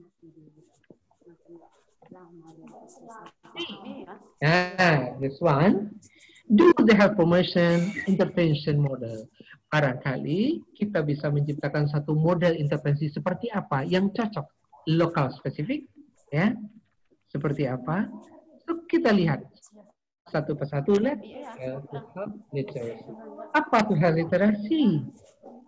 Health literacy, skill, knowledge, motivation, and capacity of person to access. Kemampuan orang untuk datang mendapatkan informasi, atau kemampuan si petugas untuk mendapatkan informasi yang lengkap sebelum menyampaikan. Kemudian, understand, mengerti. Not only to read. As usual, please understand, apply, and apply information. Mereka tahu, tetapi mereka cuma sekedar dengar, tapi nggak dapat informasi itu lagi. Lagi, to make effective decision. Halo. Mantap dah. Kenapa nggak ngambil Ada Bapak Ibu, mohon maaf untuk matikan speakernya. Mohon maaf. Okay, go on, sir. We know this because the limited of Zoom, right? Yeah. Okay. Apply information to make effective decision. Apa yang saya harus lakukan sebagai seorang bidan? Kalau begini masyarakat saya sudah orang kelas menengah ke atas, Pak. Mereka tinggal di kompleks. Nah, berarti saya tidak perlu datang tiap hari, Pak. Nah, efektif decision-nya apa? Apa keputusan yang efektif? Apakah menggunakan media, sosial media untuk menyampaikan ke mereka? Bikin grup atau apa? Ya, and help key and take appropriate action. Apa pelayanan yang paling tepat diberikan? Nah, so I have a simple example. Sorry, saya punya contoh satu sederhana saja. Seorang bidan, dia melakukan pelayanan yang baik sekali, they create excellent service to the stunting, untuk anak yang stunting atau mendekati stunting. Setelah sebulan, 2 bulan, 3 bulan, sampai 6 bulan, ternyata pertumbuhan hidup, the growth of the body is okay, menjadi tumbuh hebat, dia tumbuh sehat. Setelah itu, orang pulang, bidan tidak dapat apa-apa. Apa maksud saya? Cara sederhana, ketika seorang bidan dapat pasien yang memang stunting atau overweight sekalipun, 6 bulan ke depan dia sudah melakukan sesuatu, ya pelayanan yang baik. Anda lupa kalau health promotion, ambil gambar pada awal dia diberikan pelayanan, tapi minta izin sama keluarganya dulu. Excuse me, Bu, saya boleh simpan gambar anak Ibu? Mungkin dia marah, mungkin dia respon baik, ini dia. Responsible. Enggak, ini untuk saya saja. Begitu 6 bulan setelah itu, Anda foto lagi anaknya yang sungguh sehat. Baru kita pajangkan gambarnya. Orang tuanya jadi happy bukan? The parents very happy. Ibu, anak ibu dulu begini, sekarang sudah begini. Istrinya. Nah, ini contoh sederhana how to create, ya, to create information. Bagaimana kita menggali, membuat satu informasi yang pas, ya. Meskipun saya ambil dari Australian Commission, ya. So, Indonesia di Sumatera Barat, saya baru selesai melakukan riset tahun 2019 dan melahirkan sebuah health promotion intervention model.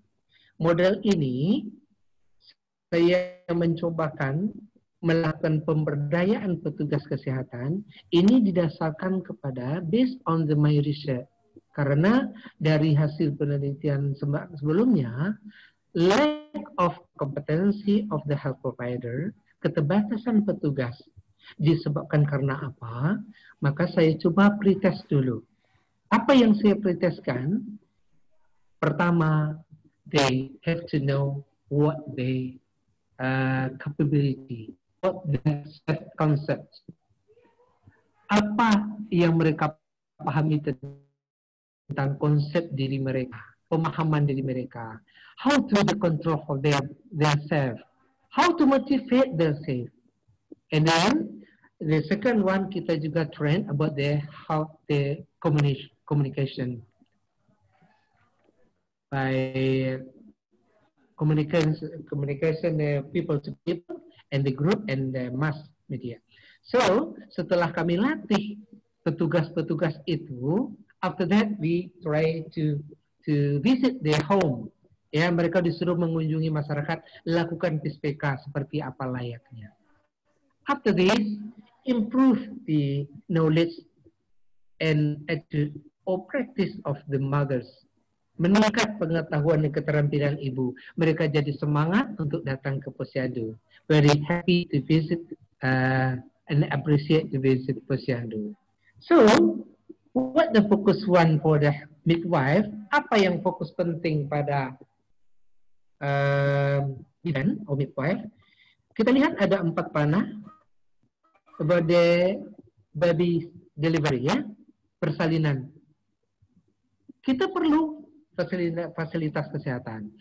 Based on my research, we found that banyak ibu itu, mereka bukan banyak, ada beberapa ibu, mereka delivery at home, mereka tidak mau mensalin di rumah di tempatnya. Katanya budayanya begitu. As you know, the strength but true, delivered helped by her husband. Yang membantu itu justru suaminya. So, setelah melahirkan, after delivery, they visit or that invite the midwife. Mereka undang beritahu bidannya, silakan datang Bu. Saya tanya, why? What is the reason? Kenapa alasan Anda tidak datang ke bidan? Toh Anda juga perlu bidan. Katanya, kalau bidan kan nanti bayar, Pak. Ya, funny. Ya, strong but true. And the second one, ASI exclusive. Ya, exclusive breastfeeding, ya. Kemudian baby weight, ya, menerima baby weight control atau menimbang balita tiap bulan, dan immunization. Nah, barangkali di Medan or anywhere, partisipan anywhere right now, persalinan di fasilitas kesehatan itu bisa dibuat semacam form in bahasa Minang, ya, carito lapau, or just discuss in the in the shop, ya, atau in the market, atau di pasar di lapau gitu, ya. Kalau di Medan di lapau, duduk di sana. Nah, apa yang kerjakan lapau? Mungkin tokoh-tokoh agama ada di situ. Ya, mereka diberdayakan, but don't forget, tokoh agama pasti dipanuti orang, ya, apapun agamanya pasti disegani masyarakat. So, midwife atau bidan sekarang mendekati tokoh agama dulu, sampaikan, Pak, persalinan nakas itu pentingnya begini, Pak, ini untuk kesehatan, Pak. Nanti para tokoh agama akan menyampaikan dengan beberapa ayat atau hadis atau apa sesuai dengan keyakinan mereka. Begitu juga dengan ASI eksklusif, ya. Ya, as you know, ruang ASI, kulkas, banyak sekali cerita dari bidan. Tetapi banyak juga masyarakat kita, they use refrigerator, mereka punya kulkas, tapi mereka tidak tahu bagaimana menyimpan ASI di rumah. Mereka bekerja di ladang, sementara anaknya tidak dapat ASI. Sehingga diganti dengan makanan tambahan. Nah, oke. Nah, that's one, kemungkinan reward bagi ASI eksklusif. Ya, boleh diberikan satu reward bagi yang eksklusif. I think this one certificate only, the simple certificate, diberikan sertifikat yang eksklusif, beri ASI eksklusif itu kan mahal buat bagi seorang ibu. Tapi bagi petugas kesehatan tidak ada arti apa-apa. Nanti ditandatangani oleh bupati mungkin atau camat. Nah, nanti ada pimpinan puskesmas, luar biasa, ya. Begitu juga dengan menimbang balita, bisa menggunakan WhatsApp group misalnya atau media sosial lain, ya, untuk media komunikasi. Siapa yang berat badannya turun kemarin atau nggak bisa datang ke posyandu, please say in chat up WhatsApp, ya. Okay, any time for me? You have Padanya semua? No. yes, sir. Okay, thank you. Okay, then immunization also. Nah, immunization we said in Minang, mitra dengan tiga tungku sajarangan. What does it mean tiga tungku sajarangan? Yeah, we can say in the right side, alim ulama, sadik pandai itu like pejabat-pejabat atau orang yang pintar lah, ya, and then pemuka adat. Ya, we can use together bermitra dengan tiga ini, orang ini, sehingga dia membantu kenapa harus imunisasi. Kalau persoalan sekarang untuk COVID-19, bagaimana pentingnya sebuah vaccination. So, what the midwife need? Sekarang apa? Apa yang dibutuhkan? What the midwife need? Apa yang dibutuhkan seorang midwife, seorang bidan, ya? Self-confidence, saya yakin kader itu adalah orang yang paling, ya, front office, ya, frontliner, ya, yang paling depan di masyarakat, yang paling dekat dengan community. Mereka sangat self-confidence, sangat percaya diri untuk menyampaikan ke masyarakat. Tetapi bagaimana dengan how to communication? They have voice, they have verbal, they have visual. Barangkali kita bisa, we can speak fluently, kita bisa bicara dengan baik, tetapi kadang-kadang kata-kata kita nggak jelas. Atau visual dari ekspresi kita nggak puas. Kenapa? Why?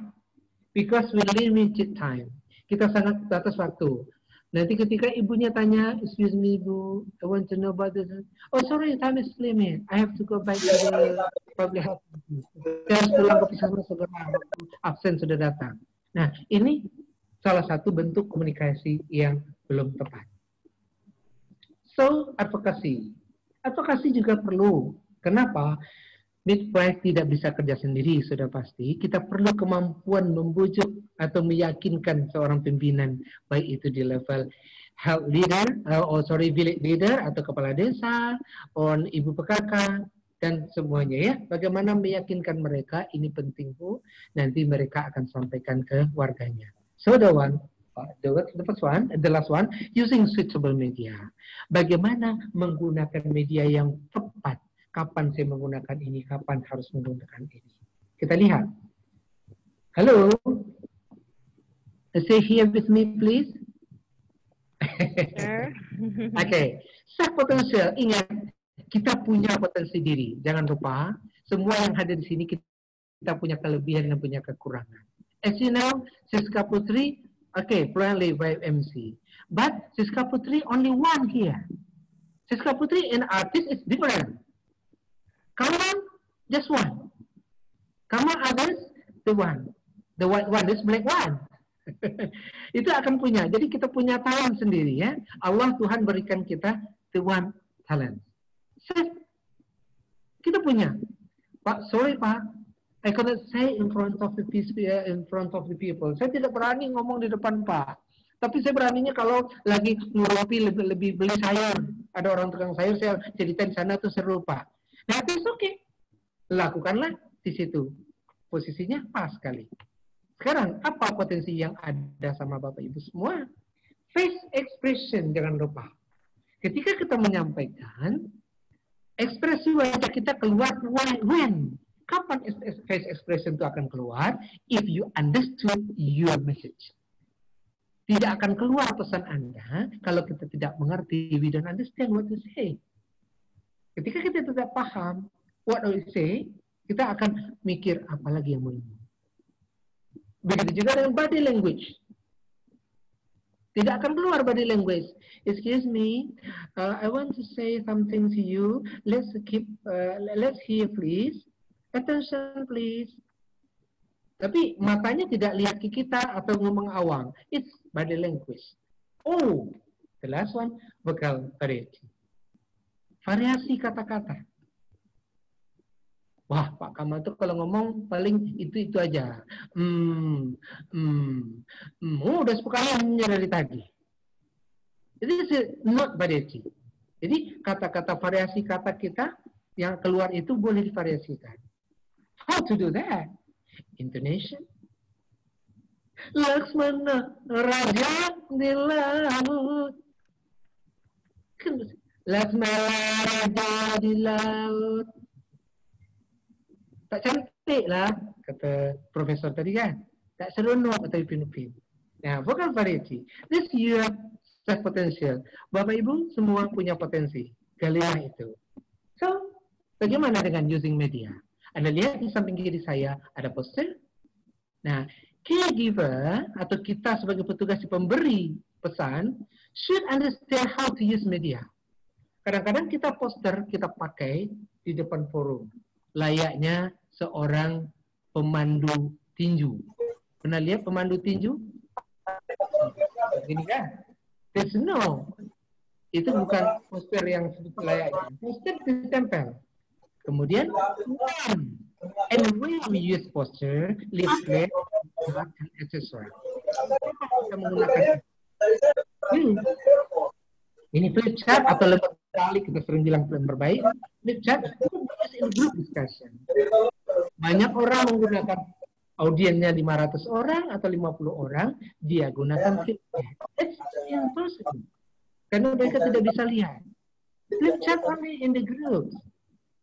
They can say the picture, you can say the back explanation, penjelasan di bagian belakang. Ya.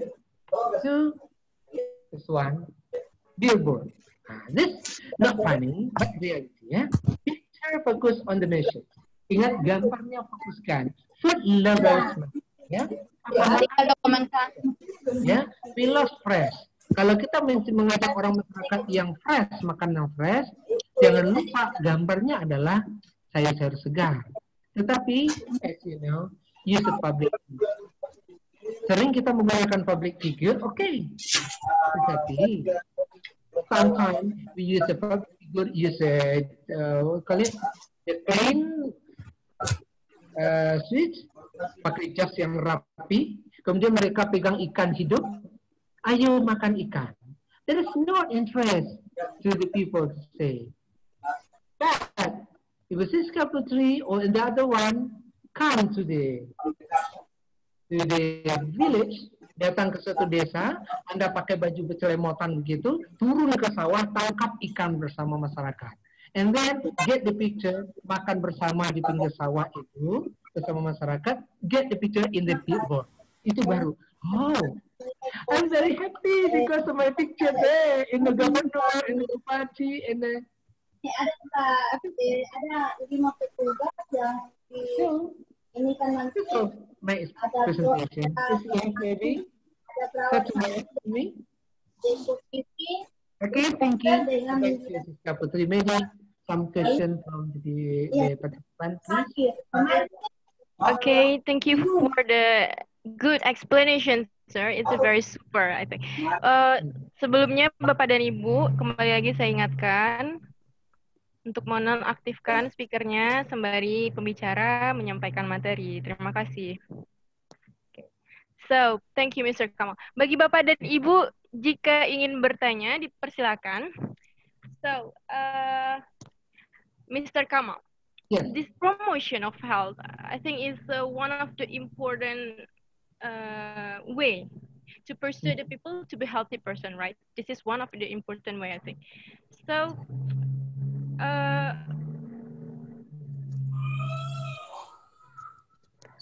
okay, I'm sorry, there is a little bit trouble. So, and also, it is the way to change the mindset. Jadi ini salah satu cara untuk mengubah mindset dari masyarakat mengenai pentingnya kesehatan, begitu ya Bapak ya. And then I got the point. The important is about the strategy, how to attract the people, how to inspire, and also depends on your target. Who is the target? Like this. Okay. Baik, Bapak dan Ibu, silakan. Bang. Yang ingin bertanya bisa langsung ke kolom chat karena ini sangat menarik sekali sebab salah satu cara memang untuk membuat kita memahami sebuah kesehatan itu memang mahal, tetapi banyak dari masyarakat yang kurang menyadarinya, ya salah satunya itu karena promosi yang kurang tepat, dalam arti kata strategi yang digunakan itu kurang tepat begitu. Yes. Any question? Silakan Bapak dan Ibu. Penjelasan Bapak Kamal tadi benar-benar sangat jelas sekali, detail begitu ya Bapak, sangat mudah dimengerti juga. Terima kasih Bapak. Oke, Bapak dan Ibu, kita masih membuka untuk pertanyaan. Yes, Yeah. sir? Sometimes the all participants just keep calm, maybe understand or not understand anymore. Nobody understands. The type of the participants. But I think partisipan semua ini mengerti Bapak, karena tadi benar-benar sangat jelas sekali Bapak menjelaskannya begitu. In Indonesia, right? Yeah. Okay. Oke, silakan. Putri Susanti, the one is right. Or maybe my student here, my last student, right? Ya Bapak. Anybody? Anybody please? Oke. Jika tidak ada pertanyaan, saya akan mencoba untuk bertanya. Sembari kita menunggu ada pertanyaan, begitu ya Bapak. Okay. Jadi tadi Bapak sudah menjelaskan, you have explained about the good poster begitu. Nah, untuk the good poster ini sendiri, poster yang baik itu sendiri, untuk informasi yang akan disampaikan, misalnya kita mengacu kepada target yang anggaplah untuk masyarakat menengah ke bawah begitu ya Bapak. Seharusnya the content of the poster itu berisikan yang seperti apa begitu Pak? Informasi apa saja yang seharusnya dibuatkan di dalam poster tersebut? Karena poster ini sangat penting karena salah satu yang membuat seseorang menarik untuk melihat informasi itu melalui poster begitu. Okay. Terima kasih, Pak. Thank you. As you know, the poster have a part of the poster, header, body. Ya. Jadi untuk sebuah poster, apa dulu? What is need? What need to inform? Ya, apakah hanya sebatas informasi singkat atau komplit? Kalau itu hanya informasi singkat, and for the lowest education, untuk masyarakat yang pendidikan lebih rendah, mereka lazy to read. Mereka malas untuk membaca. So at that time, we need the poster maximum pictures, maximum visual dan less words. Ya, hindari kurangi kata-kata dan perbanyak gambar, atau diperbesar bukan perbanyak gambar. Tetapi yang paling penting, sebuah poster itu headingnya atau judulnya minimum boleh terbaca jarak 5 meter. Jadi ketika orang lewat jarak 5 meter, orang sudah interest to read what that picture mean. Apa itu arti gambar ini? Mereka akan mendekat. Nah, untuk seperti itu berarti gambar kita punya makna yang tinggi. Nah, kalau gambar saya lihatkan di awal tadi, seorang anak di telapak tangan, itu artinya apa? Setidaknya, our poster invite people to read, mengundang orang untuk melihat poster kita dan ingin bertanya, ini maksudnya apa? Nah, kalau itu yang terjadi, the provider caregiver, baik itu midwife ataupun nurse ataupun doctor ataupun public health, semua kita tinggal menjelaskan saja ketika orang sudah tertarik melihat poster. Tetapi kalau setiap orang lewat di sana nggak pernah tengok poster kita, tak pernah lihat, not interested, berarti poster kita tidak ada makna. Dan kapan harus lengkap? Itu untuk poster orang kelas menengah ke atas, dan informasi apa yang kita harus sampaikan. Apakah itu informasi detail tentang tanda bahaya penyakit demam berdarah, misalnya gitu, tanda-tanda stunting. Itu membutuhkan kata-kata yang lebih detail, SOP. Itu kata-kata. Jadi untuk poster pun kita memang harus punya strategi begitu ya, Pak ya? Yes. Oke, menarik. Nah, kemudian the next question from me, kita di masyarakat itu seperti anak-anak yang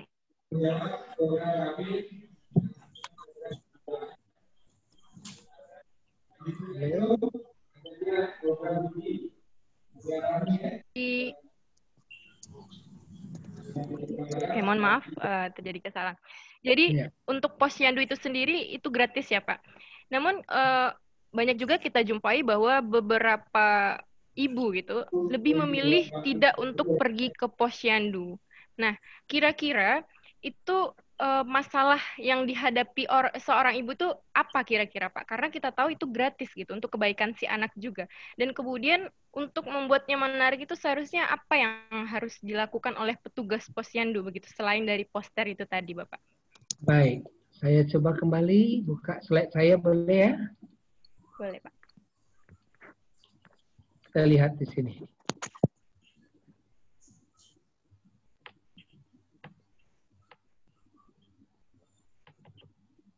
Sorry.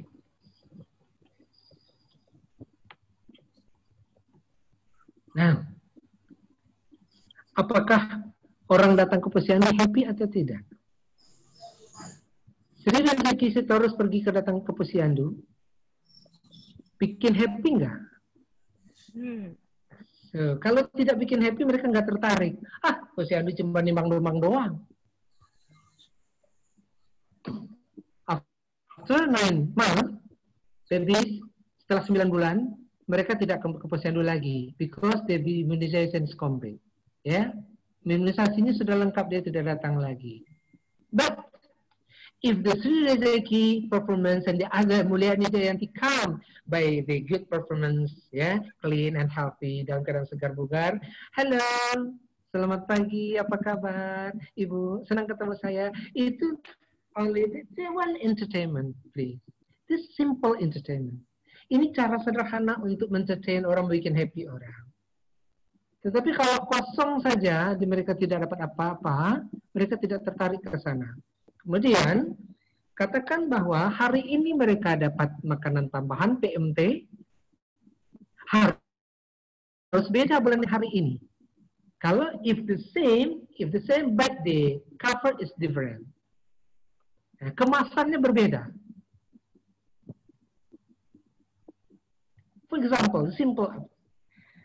When we come to the hotel, what the customer service come? Excuse me, let's come. Any question? Can I help you? Dia akan tanya apa yang bisa saya bantu. Apakah itu terjadi di posyandu? Okay? Jarang. Impossible, right? But I think okay, Ibu, alhamdulillah Ibu udah datang. Selamat datang Ibu. Seorang Nah, not only midwife. Bagaimana mengajarkan, how to persuade, bagaimana to advocate, bagaimana to inform, bagaimana untuk mengajarkan seorang kadar menjadi seperti itu. Kadarnya happy Pak, tapi dia tidak pandai menarik. So, this is our homework together. Itulah PR kita bersama, bagaimana menjadikan seorang petugas itu entertain dulu kita. Saya harus cantik dulu, tampil cantik dari, kan gitu ya. Nah, itu kita harus tampilkan seperti itu juga. Nah, baru nanti, begitu dengan media. Ibu itu cuma itu aja gambarnya. Nah, besok kita ambilkan gambar lain lagi. Sorry, this good question, Rizka. Don't forget to get the people's community pictures. Maksudnya, buatlah satu poster atau buatlah satu media, gunakan gambar what the real, apa yang ada di lapangan.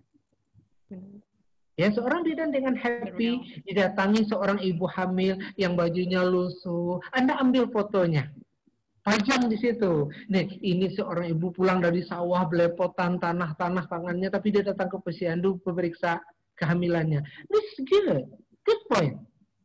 Dan itu gambar itu sangat bermakna. Ya, thank you, Siska.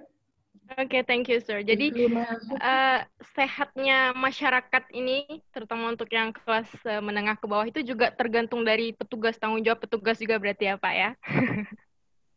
Sebetulnya, itu I have to say, easy to say, hard to do. Pertama, itu only my campus, right? My doing in campus every day. Saya cuma, my activities in campus, but not in village. But the last time, when I work in the field, ketika saya bekerja di lapangan, it's easy. Dan happy banget buat mereka, as you know, excuse me, jika Anda saat itu tidak berkenan, if you're not happy to come to the visit at that time, don't come. Don't go there. Ketika tidak happy kita ada masalah, jangan datang ke sana dulu, gantikan sama teman lain. I know the IBI ya, Ikatan Bidan Indonesia is very friendly ya. One each other. Mereka sangat akrab berteman dengan kalau ada satu pelayanannya dia yang sedang bertugas kemana, dia akan pindahkan. Bu, maaf ibu nanti tolong ya bidan yang lain membantu. Terus saya appreciate ya kepada seorang bidan. Itu sangat bagus. But as you know, satu orang entertain bagus, satu nggak pandai, ajak yang entertain itu datang ke sana. Yang satu pandai motivate, satu nggak, ajak yang motivate itu ke sana. Ya, saya tidak tumpangkan kesalahan kepada bidan, no. All of us, as you know, kita sebagai health provider atau caregiver, we are responsible to do that. As we know, Indonesia sampai sekarang kita malu. When I visit to Australia or to the other country, malu kita. Di sana tak ada lagi TB, tidak ada lagi malnutrition, tidak ada lagi preeclampsia. Preeklamsi boleh lah ya. Tidak ada lagi preeklamsi dengan anemia.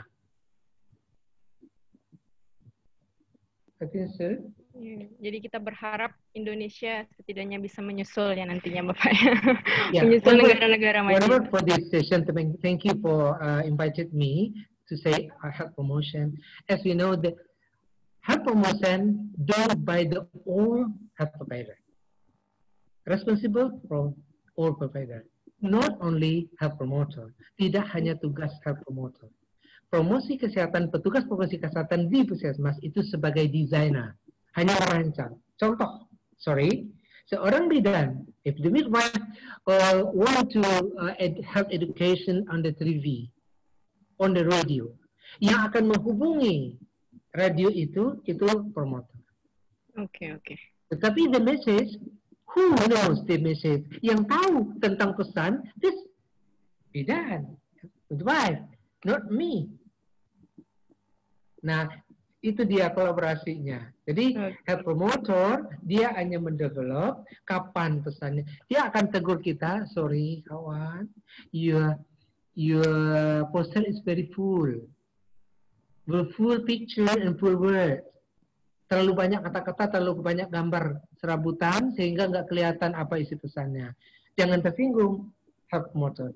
Sebaliknya, petugas yang lain, minta tolong kepada pemotor, sorry, please design my poster, please.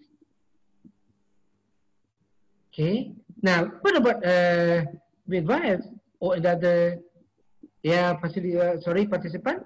Ketika kita mau promosi, the one word, you have to understand what best. Apa sih pesan saya? Ingat kembali, saya hanya to inform. Oke, kalau hanya informasi, not more than 15 minutes. Ya. Kalau saya hanya menginformasikan, tidak lebih dari 15 menit. Saya takut nanti, I assume, jangan-jangan ini tidak ada pertanyaan karena saya terlalu lama memakai waktu. Ada Bapak. Di kolom chat sudah ada pertanyaan ternyata. Karena pembicaraan kita yang menarik tadi sepertinya. Oke. Yang pertama itu Bapak di kolom chat ada dari Universitas Audi, mahasiswa dari Universitas Audi sepertinya. Oke, bertanya, selain poster untuk promosi, nilai jual saat ini yang tren adalah dengan beberapa video vlog, begitu. Namun beberapa video vlog hanya mementingkan yang konten untuk menarik orang untuk menyukai, bukan mementingkan isi promosinya, seperti itu. Mohon petunjuk untuk bagaimana menyikapinya, atau itu hanya pertahankan promosi dengan promosi, atau kita hanya pertahankan promosi dengan promosi. Pertanyaannya Bapak. Silakan Bapak. Okay, that's a good question. Thank you very much for who is the question? Rina, sorry? From Atika? From Rina. Okay, thank you, participant. Co-host Universitas Audi. Co-host. Thank you, Audi. Co-host Audi. How to develop the message in the media or social media or like video? The important one, make interesting video. Not long the important one. Only the short, but repeatedly. Satu pesan di dalam video, walaupun cuma singkat, penasaran orang ingin mengulang-ulang. Tidak penting itu siapa yang jadi pemeran di dalamnya, but if the full, meter, or Sri Redeki use or explain by full expression, they're all interesting. And through that, I follow the artist, as the singer. Lihat seperti penyanyi populer, ketika mereka mengatakan sesuatu, they not say shame, tidak malu dengan wajahnya yang jelek kalau dia menyanyi. Kaulah segalanya bagiku,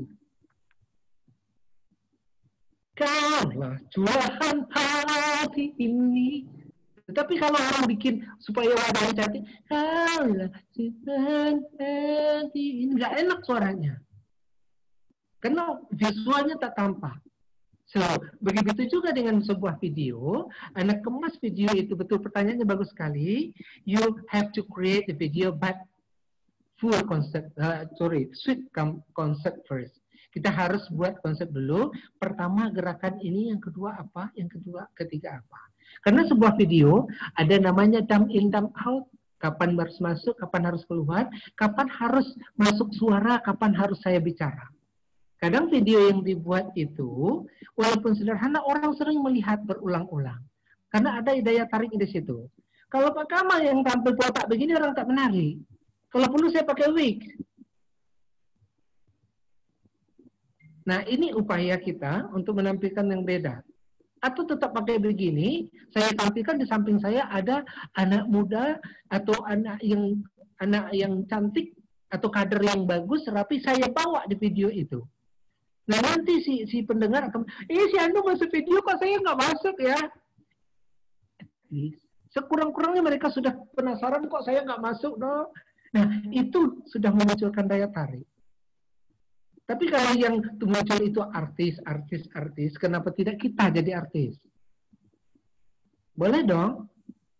Boleh. Banyak sekali. Ini kayak Siska ini bisa jadi artis ini. Suaranya bagus, face juga oke, ya. I think so. Jadi itu dia ya. Jadi untuk terima kasih yang saya diingatkan. Not only poster, not only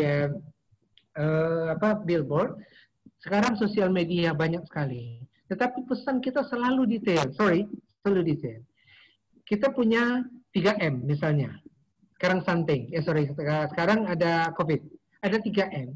Satu video itu M pertama itu just one video. And the second one video anymore. Karena menjelaskan cuci tangan pakai sabun itu perlu full. Apa yang terjadi di tangan kita, kalau perlu diperlihatkan ini kuman seperti apa. Ada satu, tetapi pesan kesehatan, health message, always using video, the full message. Banyak sekali pesan karena orang nggak mau dengar. Iya, benar-benar. Okay, thank you. Oke, the last question sepertinya ini Pak, ada dari Rina Hartati. Yes. Bagaimana menurut Bapak imunisasi bagi bayi dan balita yang sakit? Terima kasih Pak. Oke, thank you so much. Alhamdulillah, karena beberapa puluh tahun yang lalu saya pernah jadi kepala seksi imunisasi. Betul, imunisasi pada saat anak sakit tidak boleh diberikan. Itu sudah ada aturannya kan? We may not immunize our vaccination for the babies in the heart, in the ill, dalam keadaan sakit. Tetapi ketika mereka sudah sehat, mereka harus segera ke posyandu. So, bagaimana dengan imunisasi yang bikin anak sakit? Mungkin pertanyaannya begitu. Itulah penjelasan kita. Bagaimana menjelaskannya? Ketika anak diberikan imunisasi dia demam, itu adalah proses tubuhnya untuk menerima satu vaksin atau zat kuman penyakit yang dilemahkan, yang tidak membahayakan petugas. Tetapi saya contohkan orang yang kalau saya ditinju oleh Mike Tyson, saya langsung jungkal. Tetapi kalau saya sudah sering ditinju, saya tidak akan terjungkal lagi. Nah sekarang sebelum orang itu jatuh sakit karena campak atau karena polio, sekarang diberikan dia hantaman melalui vaksin, sehingga dia lebih kebal, walaupun dia demam cuma 2-3 hari saja, nanti dikasih obat, ya insya Allah akan sehat kembali. Penjelasan itu kadang-kadang memang the midwife in the posyandu explain that, but in the short time dijelaskan dalam sekilas. Ini ayo 8 ibu, dah. Langsung satu lagi. Ayo panggil lagi ibu yang lain, sehingga no time to discuss with them. Tidak ada waktu yang cukup lama untuk berdiskusi dengan mereka. Komunikasi begitu lebih penting juga ya Pak ya. Yes. Baik Bapak, sangat bermanfaat sekali. Jadi amin, alhamdulillah. Iya. Jadi semoga kedepannya Indonesia setidaknya nanti berkurang begitu ya Pak, malnutrition, kemudian seperti stunting, overweight dan lain sebagainya bisa berkurang, sehingga kita bisa menjadi Indonesia yang lebih sehat lagi. Karena dengan sehatnya masyarakat di Indonesia itu juga mempengaruhi majunya negara ini, begitu ya Pak ya? Iya. Satu lagi sekarang saya sampaikan. Ya, Pak. In the village, many people say, my kid not stunting, Anak saya sehat, saya kasih makan terus, nggak mungkin stunting. Stunting they say only hanya masalah anak kecil saja. Padahal stunting not sesimpel itu ya. Nah, penjelasan what is stunting, apa saja ciri-cirinya itu tidak sempat dijelaskan. So, if the one stunting, kalau ada stunting baby or kid stunting in the field, ada satu orang itu, there is good for testimony. Itu bisa kita pakai untuk menjelaskan ketika dia sukses untuk tumbuh kembali. Tetapi sebaliknya, Nah, sebaliknya kita lupa, contoh saja sekarang kasus untuk masalah COVID. Berapa banyak orang yang sudah sembuh? Nah, orang sembuh itu kadang-kadang yang pasien sembuh itu tanpa gejala, ternyata mereka justru mempengaruhi orang. Katanya COVID itu nggak ada. Kenapa? Bisa jadi petugas kesehatan tidak jelaskan sedetailnya, Bapak, kalau yang tanpa gejala itu kondisi Bapak begini. Jadi di masyarakat tolong jelaskan nanti. Mereka nggak dibekali, momen kita habis. Nah, inilah health promotion. Kita mengambil kesempatan, get chance, get time, untuk mengambil kesempatan itu adalah sangat sulit. Jika ada itu, dia ambil dia sebagai testimoni nanti, itu modal kita. Nah, kalau seperti ibu tadi, dia berhasil untuk membimbing anak, kita bimbing dia menjadi tumbuh besar, atau seorang ibu hamil, ternyata dia anemia, anaknya nanti jadi lebih sehat, berkat dari bimbingan dari seorang bidan. Terus, okay. Sorry, is it one chat, nih? Iya, one chat, Pak. Izin bertanya, Pak, bagaimana bagaimana pemberian imunisasi bagi bayi sehat dan aktif tetapi berat badannya yang tidak sesuai dengan umur atau kurang? Apakah ada pengaruhnya dengan berat badannya? Oke. Sorry, izin bertanya, bagaimana pemberian imunisasi bagi bayi yang sehat, aktif, tetapi berat badannya yang tidak sesuai? As you know, the nutritionist understood about this, ya. Nutritionist pasti tahu. Itu yang kurang bagi kita seorang bidan. Sorry, saya acukan jempol bidan sekali lagi. But improve your relationship between you and nutritionist and a doctor, spesialis for the nutritionist, ya.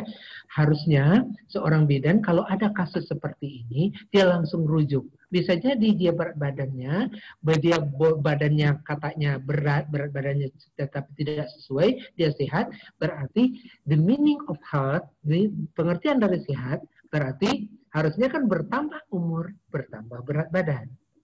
Jadi jangan cuma dari kasat mata dia sehat, dari segi apa dia sehat, dia aktif belum tentu. Bisa jadi karena terlalu aktif, tetapi food intake-nya, makanan yang masuknya tidak seimbang dengan aktivitas, maka berat badannya tidak sesuai.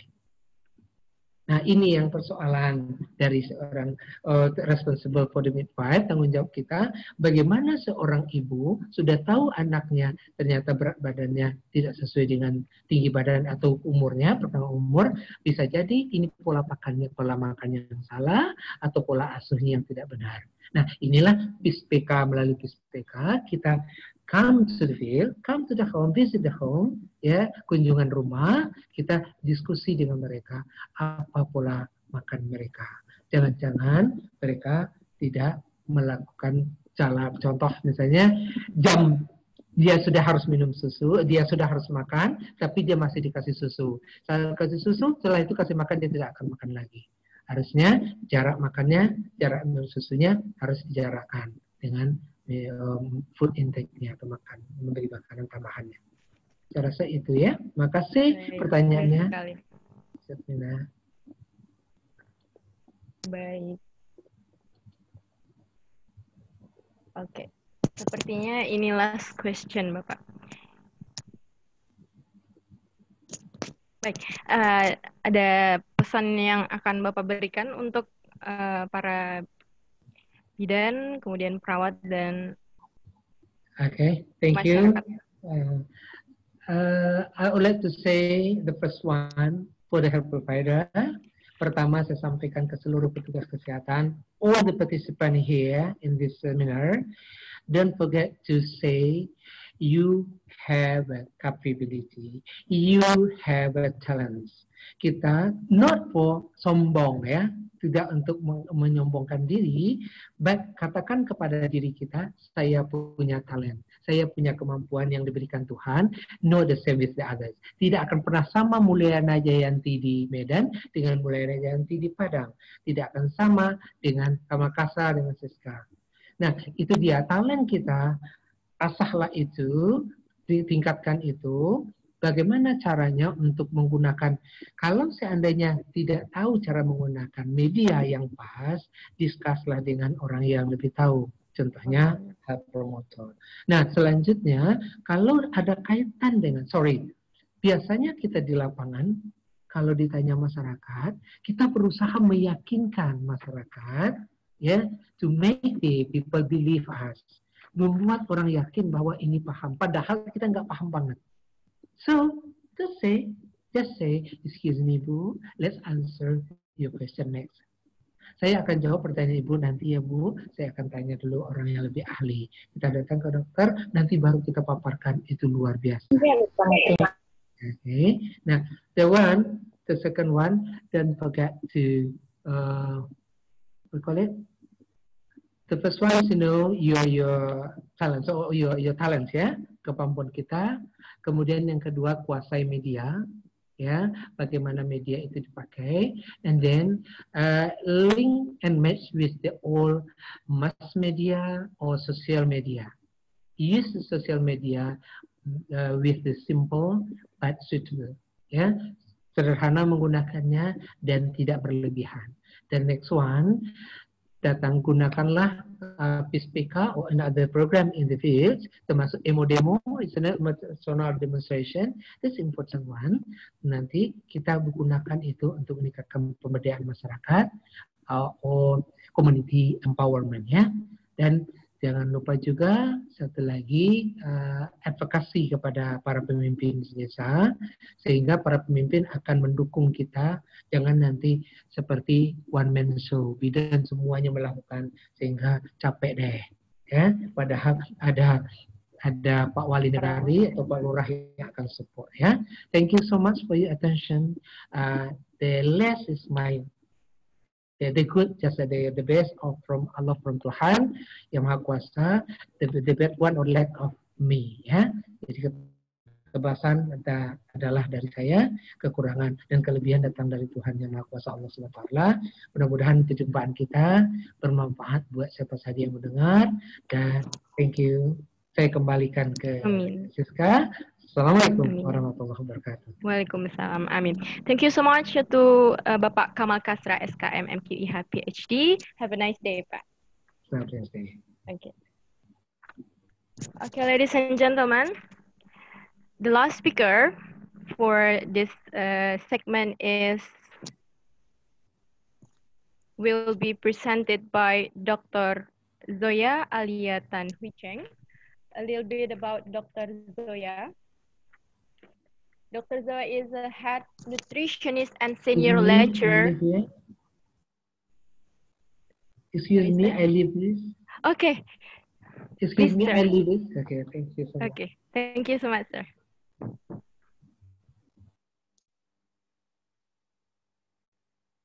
Okay, the next presentation is by Dr. Zoya Alia Tan Hui Cheng, head nutritionist and senior lecturer, trainer in the Ambassadors Academy, TAA, and the academic advisor for the Management and Science International Academy, MSIA.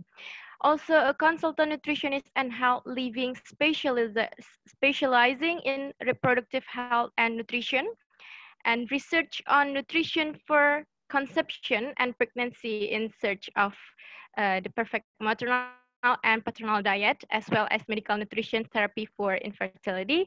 And also she has worked large pharmaceuticals and the Ministry of Health on nutrition and health programs, campaigns related to diabetes, lung health, breastfeeding, infertility, conception, and childhood nutrition. So for Dr. Zoya, time is yours.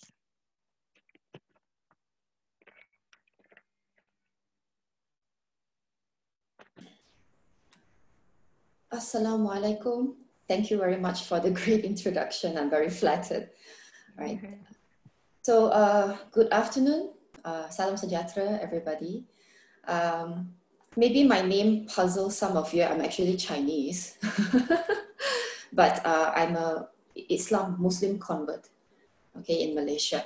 Okay, so it's a real honor to be invited here today, right, to give you this webinar for Universitas Audi Indonesia. All right, I think I'll go straight to the topic. Let me share my screen, yes? Okay, so can everybody see this? Yes, ma'am. Yes, thank you very much. Yes. Okay, so today I'll be talking to you about optimal nutrition for growth, right, from conception until birth. Now, actually, I know I was asked to also cover on the topic of after birth, maybe until around 3 months old or 6 months old baby. But it also depends on the amount of time that I have because it's a very big topic. So I try my best, okay? All right, so a little bit of background, yeah. Okay, the aim for today's webinar, right, is to discuss, number one, the importance of maternal and fetal nutrition. So these two are different, right? Maternal is the mother's body's nutrition, right? Fetal nutrition is for the growth of the baby inside. Okay, so then I want to also highlight the risk of suboptimal uterine environment. This is when the uterus of the mother, right, is not optimum, right? It's not at the best nutritional state for the growth of the fetus, and the problem with fetal growth restriction.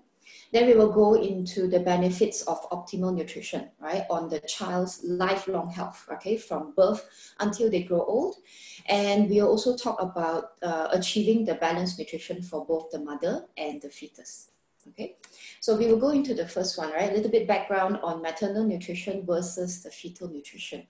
So fetal nutrients are provided 100%, okay, by the mother, right? Because the baby is inside. So whatever the mother eats, everything that is inside the mother's blood, right, will go to the baby. Okay, so fetal nutrition is closely related, okay, to maternal nutrition, but there is a slight difference because it is always important to remember that the mother has her own nutritional demands for her body. And this nutritional demand will be different depending on the mother's health status, okay, when she conceived the child. So then sometimes, right, the nutritional demands of the mother will conflict with those of the fetus, right, which means that there is a competition between the mother and the fetus for the same nutrition, okay? So what most people don't know, okay, the prenatal nutrition, okay, environment has a long-term consequence on the baby, which means that the nutritional intake of the fetus inside the mother's womb, okay, during the pregnancy will affect the baby all its life, okay, from birth until old age. Okay, so impaired fetal growth in the womb, okay, which means the slower fetal growth or stunted fetal growth, right, curdle, right, inside the womb, can lead to health problems later in life, such as the cardiovascular disease. So you have high blood pressure, high cholesterol, arterial blockage, heart attack, chronic lung disease, obesity, or even other metabolic disorders like hypothyroidism, right, which the baby can be born with it if the mother has the same problem, okay? Insulin resistance and type 2 diabetes, okay, hold on, yeah. And allergies, or maybe a weak immune system in the baby, skin problems, okay? Even poor memory, psychological, emotional disorders, and even infertility, right? All these are research proven, right? Research have been done to follow, you know, pregnant women, right, their diet, their lifestyle, their health status, and the result in the children many, many, many years later. Okay, so then let's move on. Fetal growth restriction. Okay, so what are the things that causes the fetus to be stunted inside the womb? Okay, so fetal growth restriction refers to being small for gestational age. Okay, maksudnya kerdil, right, dia kecil, walaupun di dalam perut. Okay, perkembangannya lambat. Okay, atau it can be also hidden deficiencies, right? The word hidden deficiencies means that maybe the size is normal, but something is missing, mineral like calcium or magnesium, or maybe even vitamin C is missing. So, but you can't see. So it's called a hidden deficiency. Now, this can be caused by a placental disorder, all right? Like for example, in the mother's uterus, okay, the umbilical cord is deformed, the shape is wrong, okay? So it will lead to a slower or insufficient rate of the nutrients being transferred to the fetus, okay? So then it can also be caused by a not very suitable uterine environment. Now, how do you consider a suboptimal uterine environment? Is when the mother is too fat or too skinny. Okay, so both too fat and too skinny is bad. All right, and also if the mother is malnourished. Malnourished means that even though the mother is normal size, healthy weight, okay, maybe iron is deficient, right? Not enough. Or maybe calcium is deficient, maybe iodine is deficient. So that you can't, these are things that you cannot see, all right? Or if the mother is too young, okay, adolescent, teenager, or if the mother is too old, okay, it will cause the suboptimal uterine environment. We also have a problem with hypothyroidism, where the thyroid of the mother is not working well, it's very slow. So then the metabolism of the mother is very slow. Then which means the nutrient transfusion to the baby, the transfer to the baby is also slower. Then the baby won't get enough of nutrients for it to grow. So sometimes this will cause deformities or brain disorders in the baby. All right, very, very dangerous. And then pre-existing hypertension problem, or high blood pressure in the mother, or something that develops during the pregnancy, which we call the preeclampsia, or which is high blood pressure together with protein in her urine. Also very dangerous for the baby. All right, another one which is proven by the research is the high dietary sugar intake, which means that if the mom always takes ice cream, all right, or put 3 spoons of sugar into tea, okay, so very high sugar intake, it reduces the nutrient transfer to the baby. Actually, the baby will get fat, but not healthy, all right? Another problem is stress, and stress, there are 2 types. One is a mild stress, but long-term, okay? Or short-term and very extreme, like car accidents, maybe the house got burned down, or, you know, robbery cases, things like that. Those are short-term extreme stress, okay? So what happens with the fetal growth restriction? The baby will be born with a low birth weight sometimes, okay? Or maybe the baby will have congenital defects, which means it is born with the baby. Something may be wrong with the speech, maybe something wrong with the fingers, okay, some disabilities, maybe the brain is a little slower, which they will only find out a lot later, okay? So we will move on to the next part. So this is why nutrition is so important during pregnancy, right? You want to avoid all these problems, okay, under the fetal growth restriction problems, okay? So you want to meet the nutrient demands for the growth of the fetus. You're talking about the vitamins, the minerals, the carbohydrate, the proteins, the fats, everything that is needed for the baby to grow. The second is to provide energy, all right? Because for you to create another human being, right, you need a lot of energy for the cells to divide and grow, okay? And then you want to prevent and minimize the common pregnancy-related problems, like for example, the preeclampsia, okay? And you want to reduce the risk of the birth defects, okay, the disabilities and the other health problems, okay? You want to ensure a healthy birth weight, right? So that the baby, when it's born, it is normal, right? Between 3.5 kilo to about 4 kilo. Not too high, not too low.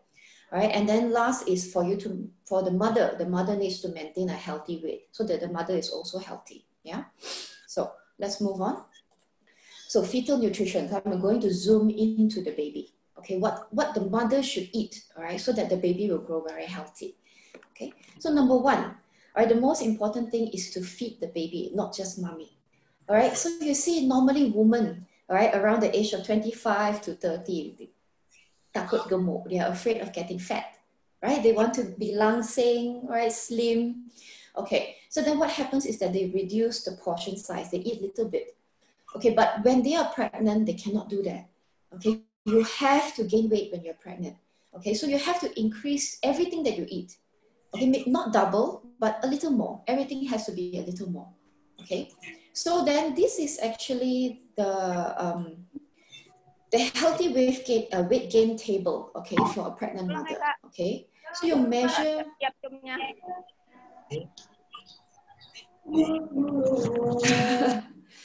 So you measure. I'm sorry. Yeah, that's a. Oke, mohon maaf Bapak dan Ibu, speakernya dinonaktifkan. Baik. Oke. Okay, thank you very much. Go on. Okay, thank you very much. Okay, so you see, this is the pre-pregnancy BMI, right?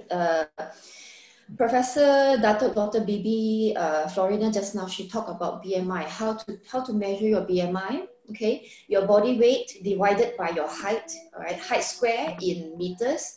Okay, then you get your BMI. Now, if you're below 18.5, you're considered underweight, not healthy. Okay, 18.5 to 24.9 is healthy normal weight. 25.5 to 29.9 is overweight. Okay, and then above 30 is considered extremely fat, right? You call obese. So this is how much weight you should be gaining. Okay, so if you're below 18.5, then when you're pregnant, the woman is pregnant, you have to gain between 12 to 18 kg. This is healthy. Now, if you're normal weight, okay, then you should gain 11 to 16 kilo. If the weight is overweight, okay, then during pregnancy, you gain less. You gain around 7 to 11 only because you already have a lot of fat storage. So you don't need the extra. And the same for obese, right? When a woman is obese, when she gets pregnant, then she only gains around 5 to 9 kilo. Okay, so this weight gain during pregnancy is healthy for the baby, right? The mother has to remember she's growing another human being inside of her. Okay, so then we move on.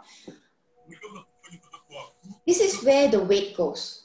Okay, this is to show you how much kilogram, how much kg right, you gain in different parts of the body as a woman, right? So the breast will actually gain between 1 to 1.5 kilogram, just the breast, right? Get very heavy. Okay, then the baby, the normal weight is around 8 pounds, right? About 3.5, even until 4 kilo is still quite normal. But some babies are a little bigger, some are a little smaller, okay? And then placenta, right? The womb. Okay, the womb inside, right, which transfers the nutrients to the baby, is around.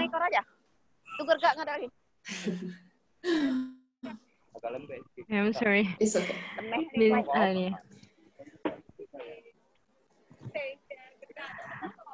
Baik, dihimbau kembali. Mohon maaf kepada Bapak dan Ibu. Harap speakernya dimatikan ketika berbicara sedang berbicara. Itulah ikannya kalau gue mau. Lembek kali apa? Kembung ya? Kembung aja. Okay, I think that's turned off. All right, so the placenta alone is around 1 to 1.5 kilogram. And then the uterus also grows, right? The uterus volume and weight also increase. It is around 1 to 2.5 kilograms. So the range is quite big, which is why there's also a big range from 11 kilo to 16 kilo, okay? And then the amniotic fluid. Now, this is the cushion for the baby. It is inside the womb, inside the placenta to protect the baby if you accidentally bump your, belly into the table, okay? So it is like sponge to protect the baby. This is also 1.5 kilogram. Now, so for a normal woman, right, normal healthy weight, they will also gain additional fat stores between 2 to 4 kilogram. Now, this one is very important for later. When the woman gives birth, right, she has to breastfeed the baby, the fat stores will go from here, all right? And then additionally, you have to produce, the mother has to produce the additional blood for the baby, all right, for the fetus.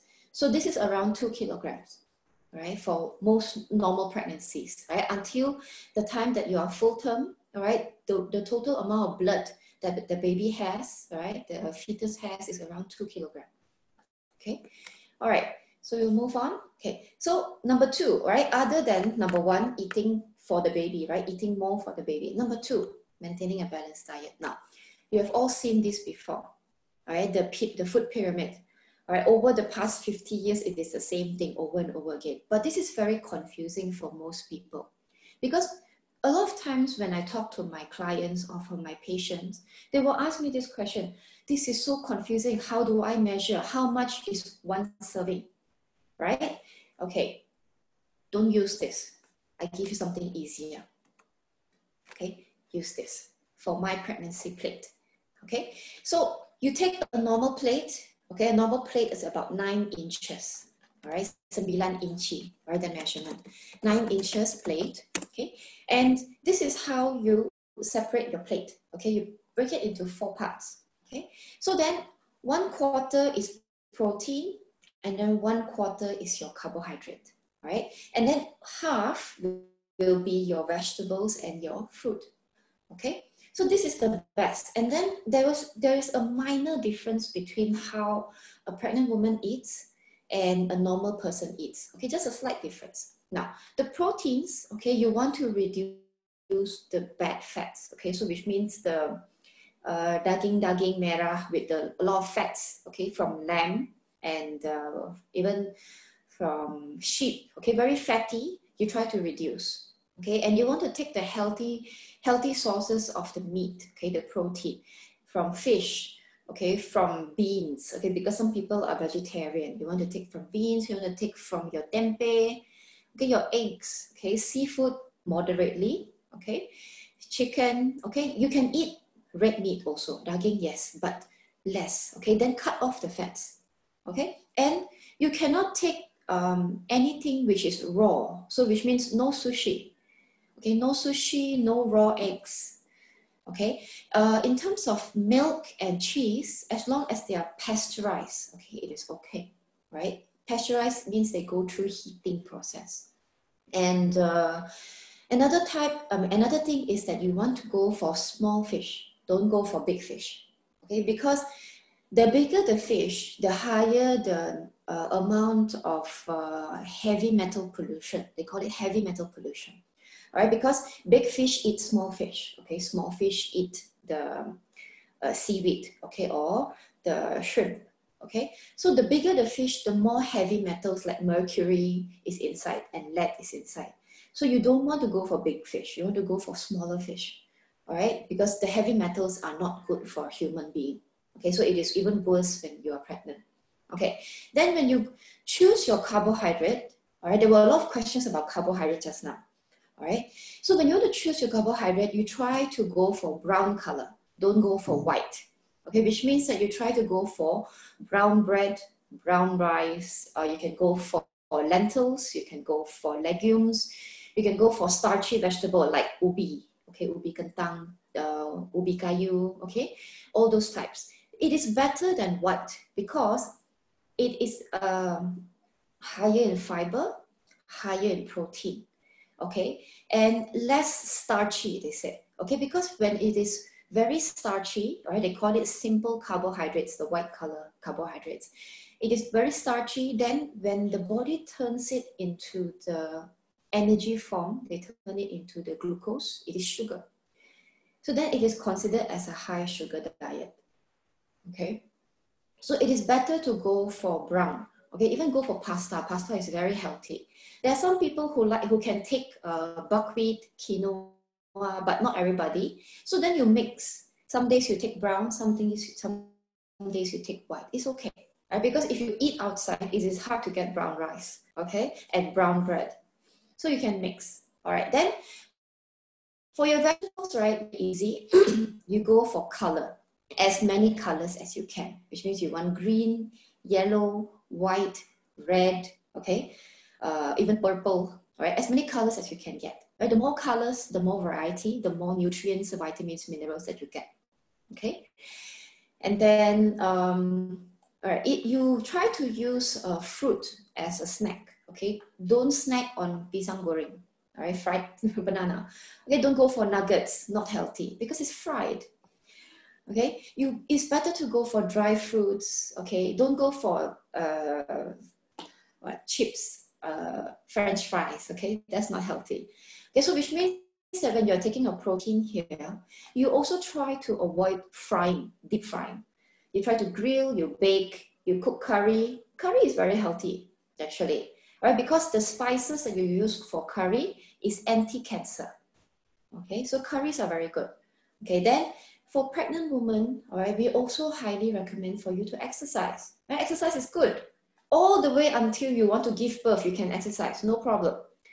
Okay, which means that you can walk, you can do yoga, okay? You can do some cardio exercise, you can do a little bit of weights, okay? It's all very good because when you exercise, it also helps to reduce the back pain when you are carrying the baby, okay? It strengthens your spine, all right? And then another one which is very important, you have to drink milk, okay? You can go for cow's milk, goat's milk, soy milk, almond milk, so many types. You choose what you like. You can rotate. One glass is cow's milk, another glass is goat's milk, right? So different nutrient value. All right, and then finally, you want to reduce your caffeine intake during pregnancy. Now, this debate has been going on forever. How much caffeine can I drink in one day if I'm pregnant? Okay, many customers, many clients and patients ask me the same question all the time. Okay, my guideline is very simple. You drink 1 cup of coffee one day, which means you can still drink, okay? So 1 cup of coffee one day, okay? Or 1 cup of tea, the black tea. Green tea is okay, okay? Green tea doesn't have caffeine. So you can drink 1 cup of black tea or red tea in a day or 1 cup of coffee in a day. Don't go for more. It's not good for the baby, okay? All right, so then we will move on. All right, so I'm just going to give you a visual idea, all right? How your breakfast, lunch, and dinner should look like, okay? So you don't have to follow 100%, but it's just something for you to get a measurement, okay? So you can go with toast and egg and tuna sandwich, okay? And then you can sprinkle with spring onion, the daun ketumbar, ulam raja, you can sprinkle. Then you can put tomatoes, you can put cucumber, okay? So this is one example. Another example is pancakes, okay? This is picture number 2, all right? Then you can take with salad and salad dressing, okay? Low-fat salad dressing, okay? So then inside your pancake, they have eggs, okay? So that's where you get your protein, okay? Then for cereal, okay? Some people like to eat oats and cereal. You can do this, all right? You put in your blueberries, cranberries, raspberries, and then you can also sprinkle some vegetables. You can see this lettuce leaf, okay, for the vegetables. All right, and then you can drizzle, you can put in the honey. Okay, put in the honey. This is considered a very healthy, very balanced breakfast. Okay, some people even put egg inside the cereal, but bergantung lah, some people can, some people cannot. It's a little weird. All right, lunch. Okay, so lunch, this picture is actually quinoa. This is quinoa. This is a brown grain. This is seafood, right? You have prawns. This is avocado salad, avocado broccoli, right? So you have a good mixture, okay? Now, remember, this is actually very Western, right? The picture that I find is very Western, right? It's berbeza, it's different from our local food. But you see, we can go for sambal udang, right? Right, sambal prawns, it's the same thing. You eat with your rice, okay? And then another example, you have, okay, this is grilled chicken, right, with rice and salad, okay, mixed salad with fruit and vegetables, okay, and a glass of water, or you can go with a glass of milk. And another example would be this one, okay? Also stir fry, okay, stir fry vegetables, okay, then you can grill salmon. You can cook curry fish, okay, curry fish, and then eat it with the rice, okay, and then take one fruit, okay, and then there's more, right? Okay, some people like to eat bread, okay, so then you can actually make a sandwich or make a burger sandwich, okay? You can put your chicken, your beef burger, any type of meat, okay, or your sausages, okay, but of course, actually sausage is processed food. We don't recommend so much. It would be better if you cut the meat, you fry it yourself, right? And you put it into your sandwich, okay, or your roll. They call it a roll sometimes, okay? You put your salads, okay, your garnishing, your salad dressing, your mayonnaise, okay? And then some lime, okay? It gives you more appetite to eat. You can eat more, all right? And then this is very Western also, right? Grilled vegetables, okay, pasta, and also chicken, okay? So we all have our different versions, okay, in different countries, right? So we can have, for example, what's that word? Okay, for example, we can have tempeh, okay, for the typical Indonesian food, right? We can have tempeh with chicken curry. Okay, we can have our rice here, Okay, and then for the vegetables, we can have the jeruk, okay, or the, mixed vegetables, stir-fry vegetables, okay, that we commonly have. Okay, like the singkong that Dr. Bibi was saying, right? All the different local vegetables. It doesn't have to be Western. Okay, you can localize the food. All right, so this is generally how a balanced diet would look like. Right? You can see your plate is very colorful, right? Many, many different colors. Okay, so let's move on to the third part. Okay, now this is the pregnancy timeline. Okay, so assuming that you are in your second week of your period cycle. Okay, so this is where the ovulation happened, right? Ovulation happened, then a conception happened, which means that the woman was sexually active. Okay, so conception happens, and this is how the baby grows. Okay, from one cell to a few hundred cells, and then the baby will start taking shape. Okay, it shifts. All right. Now, if you look at these pictures here, you can focus and see that the growth of the brain, starts first. Okay, you see, this big part is the brain. Okay, so the focus is always the growth of the brain, and then you look at the body, it's also very big. The arms and the legs and the other parts are very small, because then after the brain, it is your heart and your liver, your internal organs that will grow. Okay, so that's why this is the sensitive period. Look at this, right? The arrow here. Period of greatest risk of birth defects. Okay, between week 4 until week 13. Okay, in the first trimester, the first 3 months. Okay, now the reason is actually because, right, the brain controls everything. So if the brain development is good, then there is no birth defects. Okay, if the brain development is not good, all right, then there will be problems as the baby is growing bigger. Okay, so then as you move on, right, you can see how the human forms come, right? The arms grow bigger and longer, the legs grow into the full length and full shape, okay? And you can also see, compared to the mother's body, all right, when the baby is in the first trimester, right, not many changes in the body, very little, right? Then in the 4th month and onwards, right, the belly will grow bigger. Okay, so now I want to focus on this, okay, the sensitive period. So therefore, the third section is giving the nutritional supplement that is essential, the most important to prevent the birth defects, okay? You want to advise the woman, all right, generally, if you're planning to have a child, okay, you are just planning, not pregnant yet, you have to start taking some supplements to make sure that there are no disabilities and birth defect in the baby, okay? So number 1, you supplement your diet with the essential, which is multivitamin, okay? So why multivitamin? Because multivitamin has everything from A to Z, right? So vitamin A, B, C, D, E, and then K, right? You have the minerals, right? Boron, iodine, iron, calcium, magnesium, phosphorus, zinc, everything is inside the multivitamin. So this is just to make sure that the mother's body can provide to the baby what it needs to prevent any hidden nutritional deficiency that the mother doesn't know, okay? Now, when it comes to supplementing a multivitamin, okay, you have to focus on this part. There is no such thing as a perfect formula, okay? I have started taking supplements since I was very young, I think around 10 years old.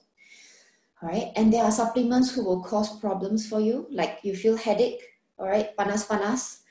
Sometimes you can't go to the toilet, okay? And then there are supplements which will be very good for you. You get a lot of energy, okay? So there's no such thing as a perfect formula. There is no superior brand. You have to try and error. You find one which is suitable for your own body, because every woman is different, okay? So you are looking for this. You don't want any panas. You don't want to have heatiness.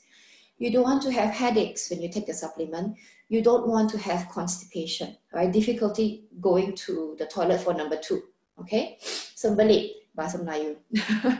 All right, and then you don't want any other discomfort. The other discomforts can be a very huge variety, different from different people, okay?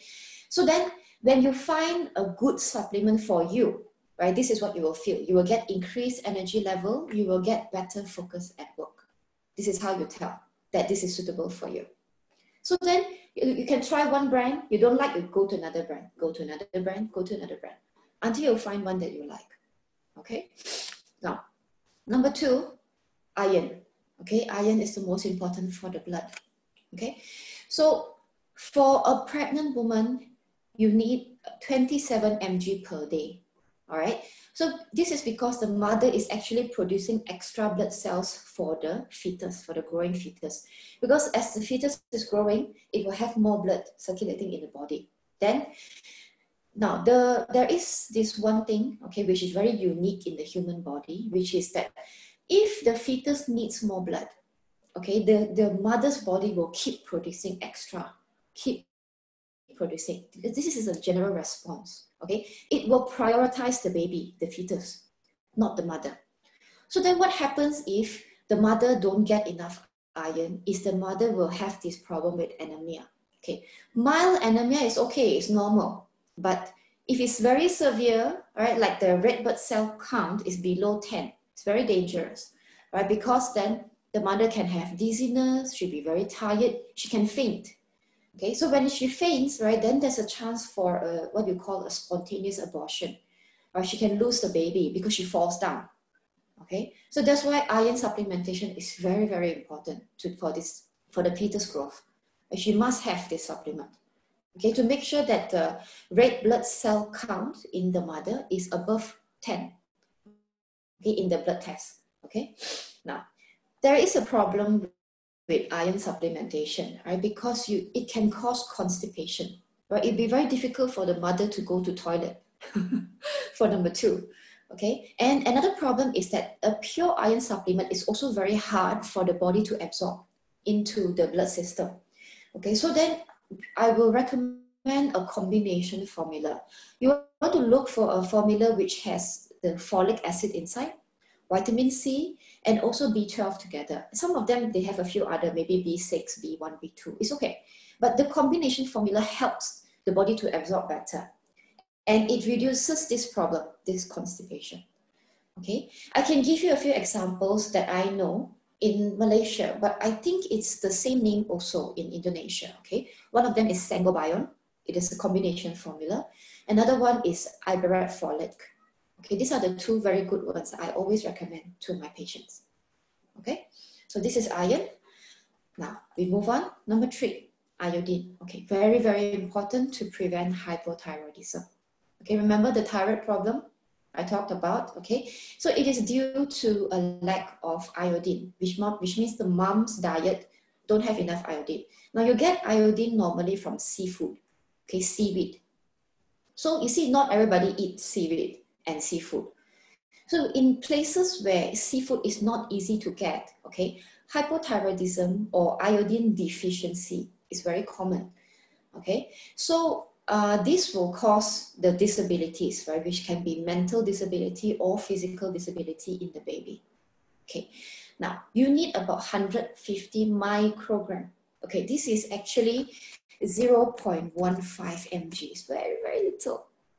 Okay, so which means that you don't need to supplement. Okay, we usually as nutritionists, we recommend iodized salt, right? Because if you think that you're not taking seafood, you're not taking seaweed and kelp, right? You can change your salt in the house for cooking, change it to iodized salt, just temporary for about a few months, okay? Because it is important for the first trimester, the first 3 months, okay? Generally, that. And if you can find seaweed and kelp, right, if you like to eat that, you can take that, okay? Then, so this is an additional explanation now. Iodine supplements, we don't usually prescribe to healthy pregnant women, okay? Normally, doctors only give it to the pregnant women who have the hypothyroidism, okay? Then the dosage will be a bit higher. Okay, normal pregnant women, right, they can get enough iodine from the iodized salt and also from other seafood, okay? All right, then number 4 will be folic acid, okay? So CD, right? 1, 2, 3, 4, multivitamin, iron, and folic acid, extremely important. All right, I'm sorry, I think that's another person's microphone which is on. Okay, good. All right, so folic acid, you need about 400 microgram, okay? So this is actually 0.4 mg, okay? Per day, every day you must have this. Now, This is very important to prevent a spinal cord disorder. They call it encephaly. Okay, this is actually the condition where when your baby, the fetus is born, okay, the baby has a missing part of the brain. There's a hole here at the lubang. Okay, or spina bifida, which is referring to the spine, the backbone. Okay, it is not closed. So then the nerves and the spine will have problems. Okay, normally children, the babies with anencephaly and spina bifida, they will die in the first year. It's a very dangerous problem. Okay, so this is a standard for all countries, right? When a woman is pregnant, they must supplement every day 400 microgram.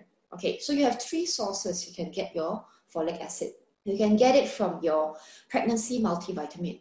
Okay, so a lot of times when you buy a multivitamin, which is for pregnant women, inside, if you read the label, right, you read the label, you get 400 mcg folic acid already inside. Okay, so then you don't have to add the additional. Now, you have second choice, you can take a pure folic acid supplement. Okay, then a higher dose is actually okay. You can even take up to 1 mg per day because it is safe. Folic acid is water soluble. So when you take extra, you can just pass it in your urine. Okay, it's not a problem. And then the last one will be in the B complex formula. Now, some women, they take B complex for stress control. Okay, it helps to reduce ulcers and tiredness problem. Okay, now, folic acid is one type of vitamin B. It is B9. Okay, folic acid is B9. So therefore, right, when you are taking a B complex formula, normally you are getting enough folic acid. Okay. All right, so then we can move on to the 5th and the 6th supplement. Okay, now 5th and 6th supplement is good for you to take.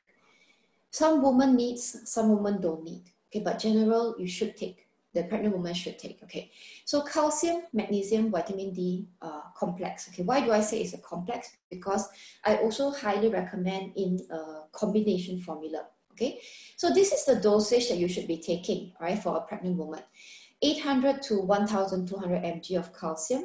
And then for the magnesium, it is half. It is always half of the calcium. The ratio is 2 to 1. Okay, so if you're taking 800 calcium, you should be taking 400 magnesium. If you're taking 1,200 calcium, you should be taking 600 magnesium. Okay, and vitamin D, usually it will be around 200 to 400 IU. Okay, now these are important because you want your baby to smile like this, right? Beautiful teeth.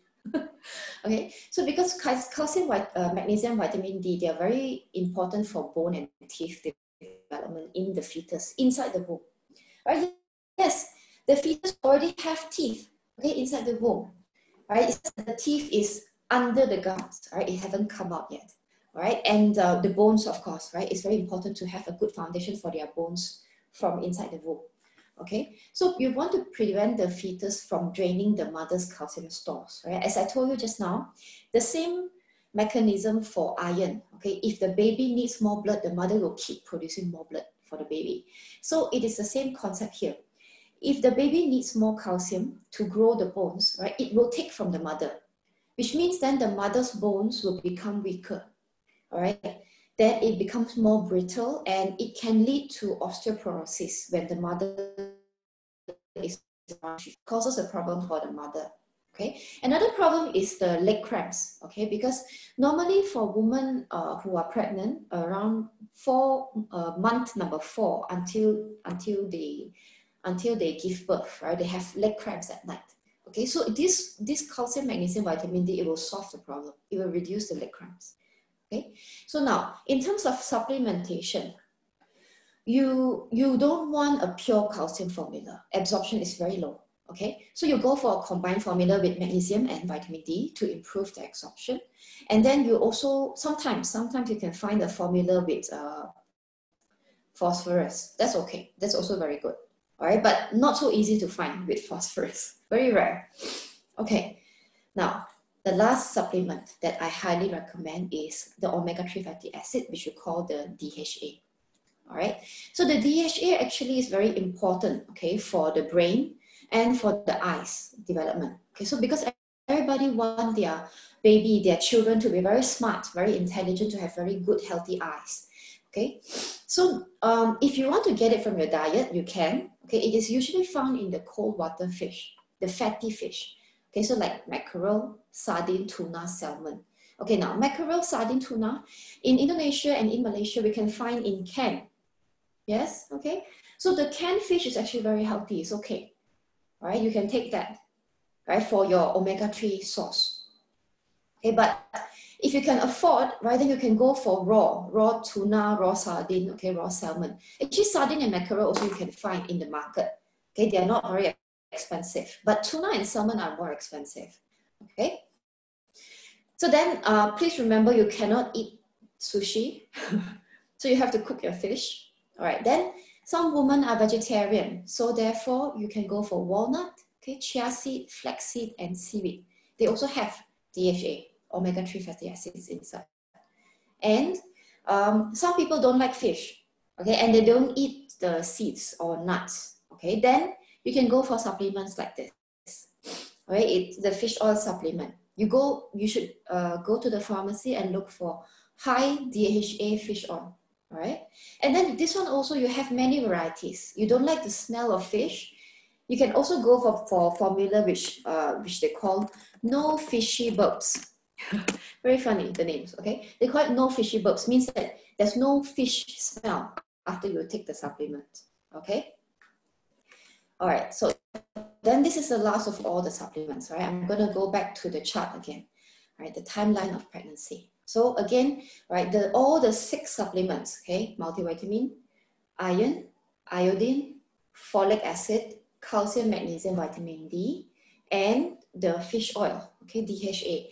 You want to encourage the pregnant woman to start before the pregnancy, okay? When the woman already tell a nurse, okay, or tell the doctor, I'm planning to have children, I'm planning to get pregnant, that is the time they should start, because it will set, right, it will set a very good foundation for the first trimester, the sensitive period, okay? Then it will try to ensure the best growth, right, the optimal growth for the baby throughout the pregnancy, okay? And one more thing I can say is that all these supplements, the 6, the mother can continue to take after the baby is born, okay? Which means that when the mother continue to take the supplement, right, even after the baby is born, when she's doing breastfeeding, okay, the nutrients goes to the baby also through the breast milk. All right, now, so during this pregnancy, right, there are a few things is a no-no. You have to avoid, you have to stop, okay? So you give this a pass, say no, all right? No smoking, no alcohol, no drugs. Because all these things, right, they have the chemicals, the toxics, it goes into the blood of the mother, it passes on to the fetus in the womb. So then it is very toxic to the baby, right? It will damage the baby's body, the fetus body. It will slow down the fetus growth, all right? It will cause the fetal growth restriction, okay? And then no raw food. Okay, now this one actually is because you don't want to have food poisoning, right? When you're pregnant, it is bad because you cannot take antibiotics when you're pregnant. It's not good for the baby, all right? Even if you're having a bad flu, you cannot take flu medicine. It's not good for the baby, okay? So for these reasons, right, you want to avoid all the raw food that can carry the bacteria, all right? So then when you want to eat eggs, okay, don't eat raw like this, right? This one is too raw, okay? You go for this type of egg. Look at the picture, right? You cook until it is dry. The yellow part is all dry, all right? And then no half-boiled eggs, okay? Half-boiled eggs is temporarily off limits during pregnancy. You want to go for hard-boiled eggs, okay? So fully cooked eggs and hard-boiled eggs. Now you try to avoid or manage your stress because I know a lot of women have to work, okay? So stress is sometimes a part of life, right? Okay, so you have to learn to manage, do yoga, okay? Do yoga, sleep earlier, get more sleep. It helps you to reduce the stress, okay? And the last one, okay, sorry. The last one is to make sure that you don't eat contaminated food. Okay, so whenever the food, right, is cooked, okay, it is packed or put on a table for more than 3 hours, don't eat.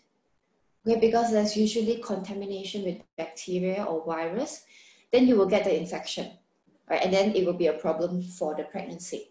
Okay, all right. So now this is all, okay, for conception until birth. Right? So that's the end of my presentation. Right? So just a small joke for you for the day. Sister Putri, can I ask, do I have more time? Ada banyak lagi masa ke? Pardon, Mrs. Alia? Is there more time? Or should I think stop for the here? question, it can be 3 questions. I see. Okay, because you see, if you want me to present more, I have material for the first months after birth. If there is not enough time, then I stop here. Maybe we can do another session next time. Okay. Yeah, I still have like about 10 slides. So it depends on your time. Okay, I think you can give the discussion, but I will limit the question after this one. So please go on, Ms. Alia. All right. So then I'm going to move on first. We will come back to the questions later. Yeah. Okay. So now, after baby is born, okay, I have to stress this all the time. Okay, breast milk is the best. Breast milk is the best. Okay. If you can breastfeed, you must breastfeed 100%. Okay, if you can. So then, why is it the best, right? It's because you don't have the problem of intolerance. Okay, you know how baby have intolerance for certain formulas, certain food. Normally, you won't have this problem with breast milk. And then you won't have much problems with allergies. Okay, and then the breast milk is full of antibodies. Okay, the mother knows how to protect the baby. The mother's body knows how to protect the baby, right? Before the child is born, the mother will produce so much antibodies, and then it will go into the breast milk. So then it will protect the baby from the common infections like the ear infection, flu, okay, pneumonia, okay, which is a more severe infection, okay, of the brain, okay, and then diarrhea problems. It reduces all these problems. Okay? At the same time, the mother knows the nutrients which is best for the baby, for the fetus. So therefore, the breast milk have everything that the baby needs. Okay, so then it will lower the risk for the poor growth. It will lower the risk for the malnutrition. It will lower the risk of allergies. You know, children have allergies with the skin sometimes, asthma, okay, breathing problems. It will reduce all these problems because of the antibodies from the mother. All right, and also it will reduce the problem of a weak immune system in the child.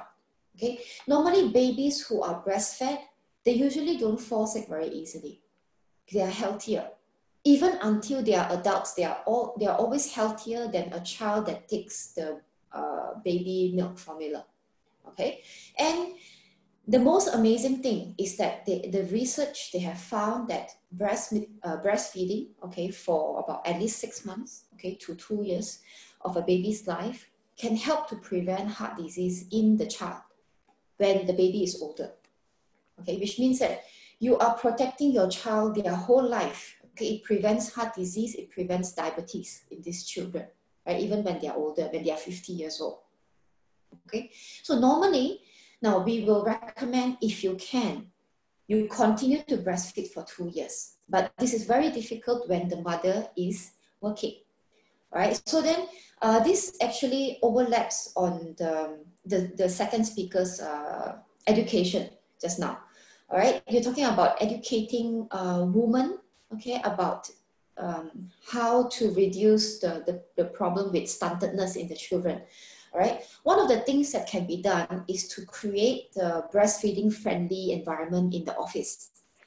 Okay, in the working place, they have a room for breastfeeding, okay, or breast pumping. Okay, this will help to allow the mother to continue to breastfeed the baby for until 2 years. Okay, so then this will help to set a very, very good foundation for the child all the way until they are old. Okay, now if you cannot continue for 2 years, it's okay. 6 months is your target minimum. Okay, 6 months. All right, now the stages of breast milk. So the body is very smart. Okay, they have different types of breast milk being produced, okay, at different stages. Okay, so the first one is called colostrum. Okay, it is a perfect first food for the babies because these first feedings, right, it's only a very small amount because actually a newborn baby don't eat so much, right? The portion is very small. Okay, but it is frequent. So they contain a lot of nutrition, a lot of fats, a lot of antibodies, okay, to make sure that the baby is strong, all right? And the color can be different. You see, from one mother to another mother, the colostrum is very different, okay? So you cannot compare. All right, then second will be full milk. Okay, full milk is what your baby receives after 2 or 3 days of birth, okay, because the first 2 or 3 days is colostrum usually, okay, and then after that will be all full milk for a few months, right? It will help to quench the baby's thirst, right? It contains plenty of lactose and proteins, okay, for the baby's growth for the first maybe 2 to 3 months, okay. So normally, right, you can fully breastfeed babies until 3 months, which means that you don't have to feed infant formula normally, yeah, because of this, right? It has enough water to quench the baby's thirst. You don't even need to give water to baby, all right? And then subsequently, right, following full milk, you will have the hind milk towards the end. All right, this one is towards the end of the breastfeeding session or usually after 3 months. Right? If you continue to breastfeed your child or you continue to pump the breast for 6 months or 1 year or 2 years, your breast will continue to produce this hind milk. It will not stop. All right, and your baby needs this for the normal growth and the development. It is still better than the infant formula. All right, now moving on. Okay, so some women are not so lucky. Some babies are not so lucky. Okay, so there are reasons for not breastfeeding. Okay, now number one is low breast milk supply. Some women, they want to breast milk, they try so hard, but it's not enough. Okay, so then you should recommend as the nurse or the healthcare practitioner, right? You should recommend for them, don't get discouraged. You still continue, right? If they have a little, then breastfeed a little. If they have a lot, breastfeed all. Okay, so if they have just a little, then you combine breast milk together with the formula because baby tak kenyang, right? It's not full. Okay, so you combine both, but don't stop. Don't give up just because the low breast milk supply. All right, then we move on to the next one, which is the dependency on drugs or medication. Now, some women, maybe they have a problem.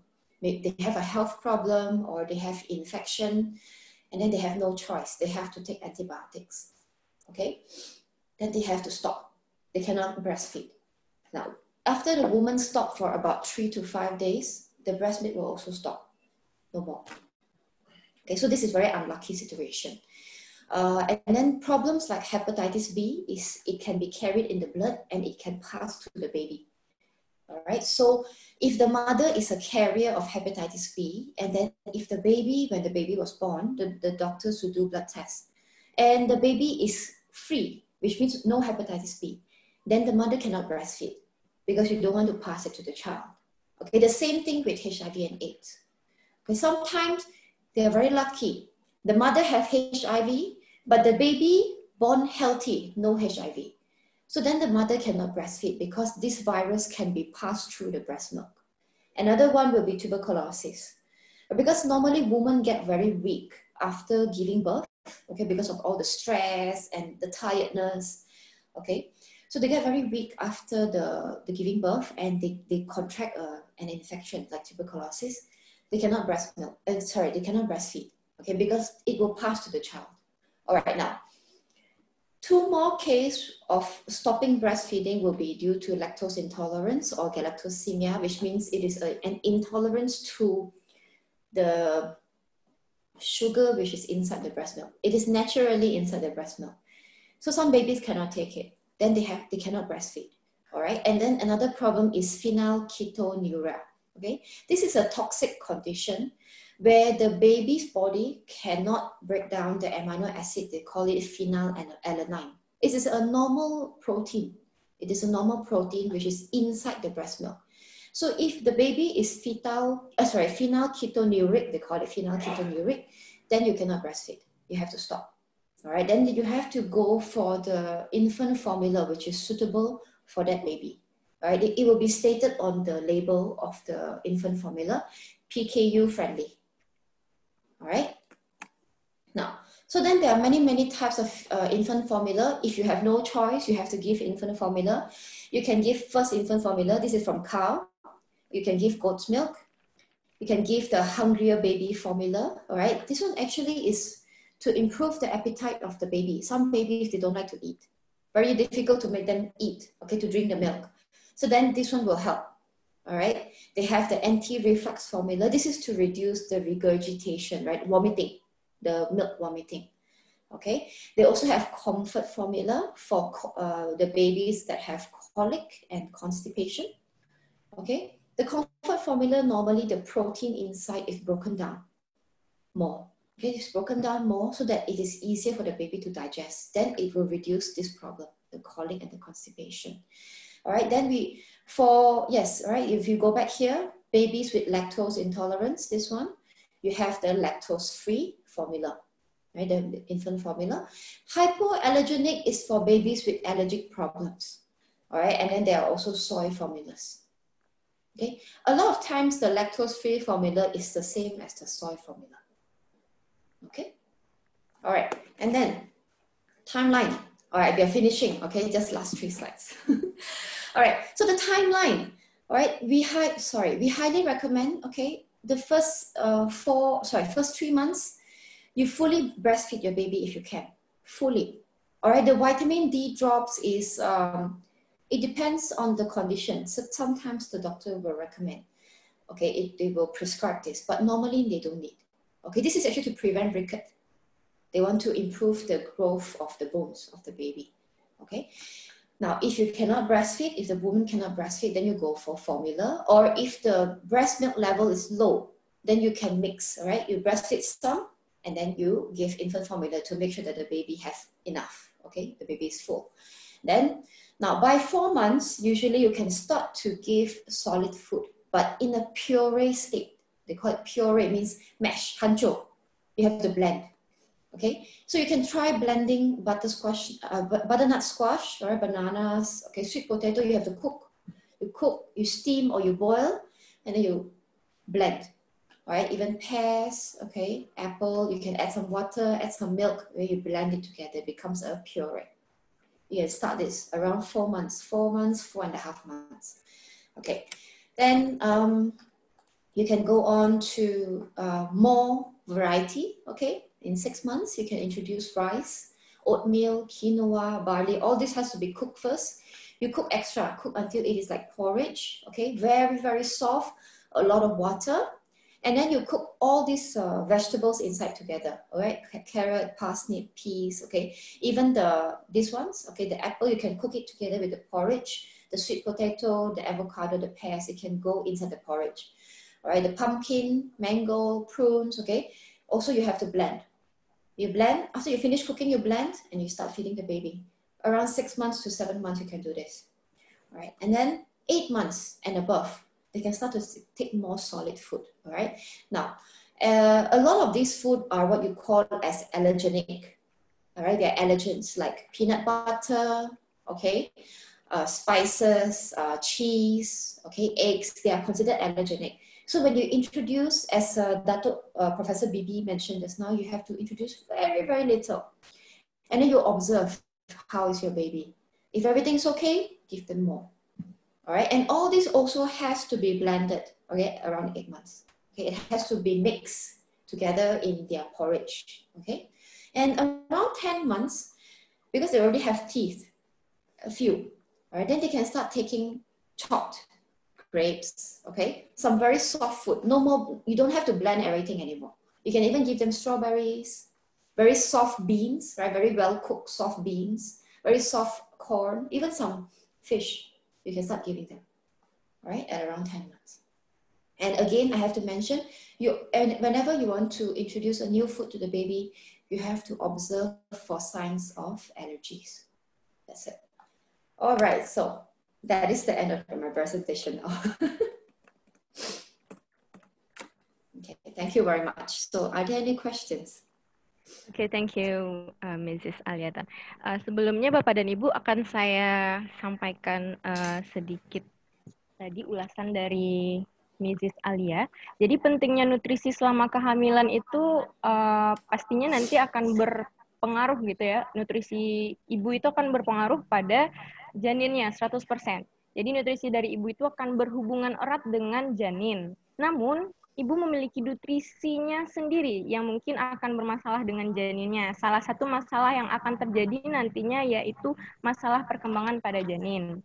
Nah, kemudian masalah kesehatan pada bayi itu, masalah pertumbuhan janin itu bisa disebabkan oleh ibu apabila ibu tersebut memiliki berat badan yang lebih yang tidak sesuai, kemudian berat badan yang kurang begitu. Kemudian juga pernikahan di usia muda dan juga maksudnya hamil di usia tua. Kemudian hypothyroidism, kemudian hipertensi, kemudian banyak mengkonsumsi gula, dan yang terakhir itu adalah stres.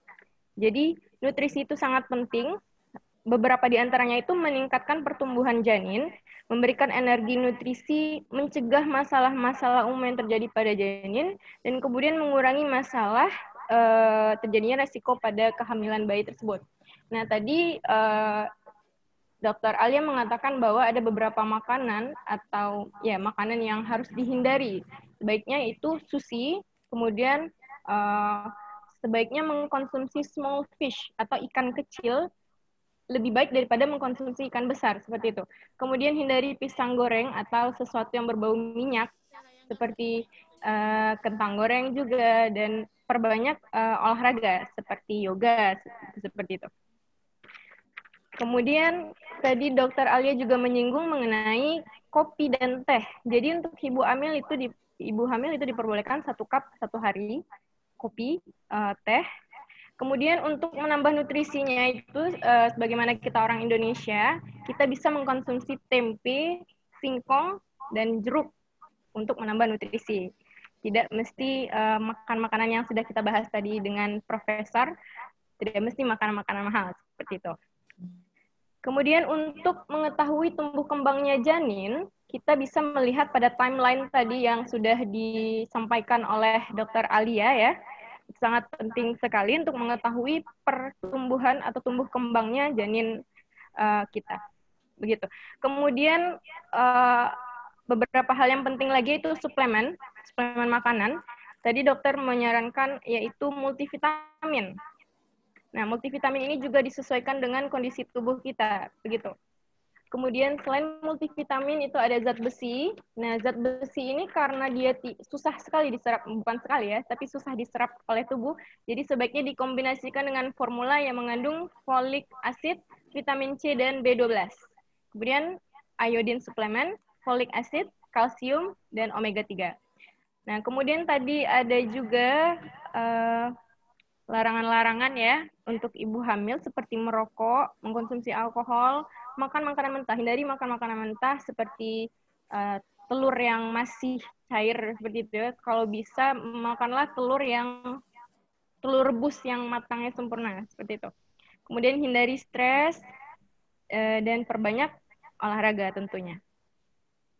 Kemudian juga tidak mengkonsumsi makanan itu yang artinya tidak dipanaskan lebih dari 3 jam ataupun tidak dibekukan lebih dari 3 jam. Itu dilarang sekali untuk ibu hamil untuk mengkonsumsinya. Dan kita kembali ke breast milk. Jadi breast milk atau menyusui itu sangat penting ya untuk anak. Beberapa di antaranya itu akan membuat anak terhindar dari alergi, kemudian full antibody, mengurangi resiko infeksi, kemudian juga mengurangi terjadinya malnutrisi, kemudian juga imun sistem rendah. Jadi ini juga bisa mencegah rendahnya imun sistem. Kemudian penyakit jantung dan direkomendasikan,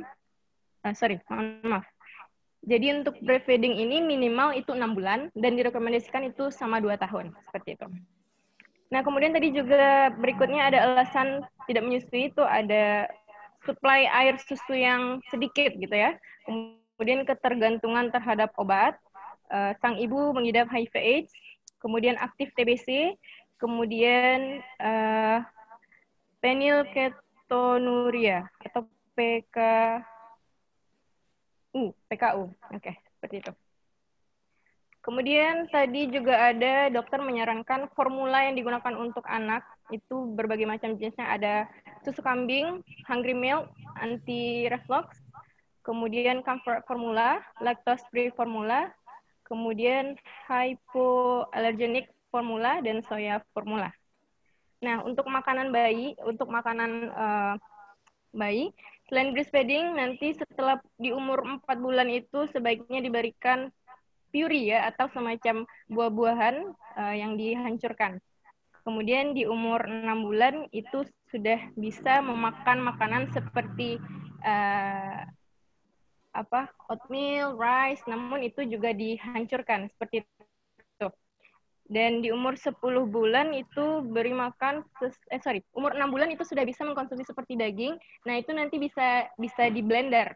Untuk umur 8 bulan bisa mengkonsumsi daging seperti ayam dan sebagainya yang keras-keras begitu, tapi nanti itu dihancurkan atau di blender.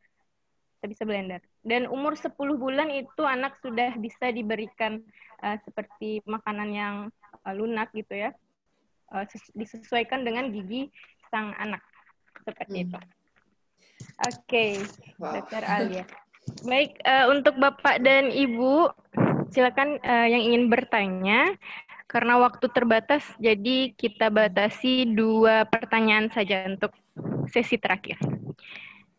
Dokter, ini ada yang bertanya, what your opinion, some others think, if they already drank the milk of pregnant women, it's sufficient for the nutrients and vitamins needed during pregnancy? Thank you.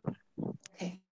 All right, so there's a milk formula, right, which is specialized for pregnant women, where they add the DHA, they will add the folic acid, they will add all the other important multivitamins and minerals inside the milk. Yes, it is true. It is something for you to consider, okay, because you need to learn to read the labels. Okay, now if you are able to read the label and you can understand, okay, folic acid, there is this much, maybe only 200 microgram in 1 glass, then you must know that you have to take 2 glasses to get the 400 mg, the mcg that you need, the 400 micrograms that you need. So as long as you can fulfill the nutritional requirement of the milk for the pregnant woman, you can fulfill the nutritional requirement of the pregnant woman by using the milk, right? By checking the label, the nutritional content of the milk, then it is no problem. You can remove the multivitamin. Okay, but folic acid supplement is a must. It is a standard. All doctors will give, because you see the danger of having not enough folic acid is extremely serious. The baby can die, okay, in the first year of birth, okay, because the brain is open, right? If there's not enough folic acid, or the spine is open. So there's no way for the baby to survive. So if the mother is already taking a milk formula for pregnant woman, folic acid I will still recommend that she takes. You must still. And then you also have to check, does the milk formula have iodine inside? If there isn't iodine, you still have to take your iodized salt. If there is already inside the milk, then you don't need. So it all depends on whether it is enough or not, whether it is meeting the requirement of the fetus, the growth of the fetus. It's the same with iron. Now, it is very easy to know if you're iron deficient. A lot of times, right, doctor will pull your eyes like this. Let's look at the flesh, okay, here. So if the flesh, all right, here is putih-putih or yellow, kuning-kuning, okay, it means you're iron deficient. Another very normal, very obvious symptom is the dizziness. Okay, when you sit down or you squat down on the ground and then you stand up, you feel dizzy. You are iron deficient. Then you have to buy additional supplement for the iron to add together, to eat together with the the pregnancy milk formula. You have to supplement. If you don't have the dizziness and this flesh here is red, then you're fine. Right? It is all a matter of whether your body needs it or not. Okay, because my experience with the pregnancy milk formula, it is a lot of nutrients, but you have to take around 3 glasses to get what you need. normally. Banyak. You have to drink a lot. It becomes very expensive normally. It is sometimes even cheaper to supplement with the iron supplement or the folic acid supplement. All right. So I'm not saying it's bad. I'm saying it's good. The milk formula for the pregnant woman is very good. All right. It is like a multivitamin formula inside the milk. Okay, but it is not complete sometimes. Not enough. Okay. I hope I've answered your question. Okay, can be said that milk is not enough. Harus didampingi dengan suplemen begitu, Dokter Alia ya. You can actually remove the multivite if you are drinking the milk supplement, the milk for pregnant women. You can remove the multivitamin. But usually iron, iodine, folic acid, and calcium, I think you still need. Still not enough. Oke, thank you dokter. Jawabannya sudah diterangkan oleh Ibu tadi, Bu Deborah Kristiani Kaltim. Oke, kita masih buka satu pertanyaan lagi untuk Bapak dan Ibu. Baik, saya ingatkan kembali untuk Bapak dan Ibu, setelah sesi ini kita ada sesi dokumentasi. Sebelum penutupan kita ada sesi dokumentasi. So for all the participant, after this session, we have a documentation session. So please don't leave your Zoom first before we close. Thank you.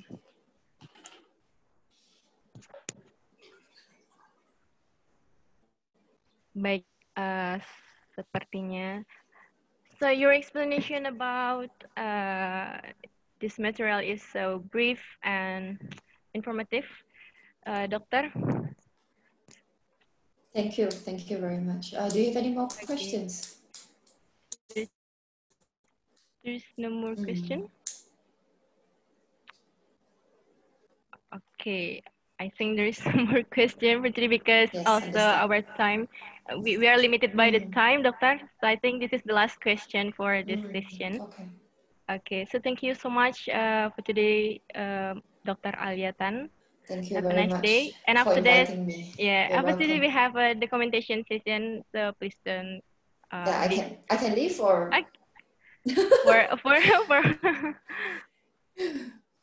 Because the documentation doesn't involve me, right? So I can leave. Yes, it's just for the students. Am I right? Or am I involved here? I think it's better you're involved here. Oh, okay. So I should stay. Yeah, yes. Okay. Okay. I'm sorry. Kepada host sesi dokumentasinya. Ya Bu, ini sedang diambil Bu. Baik.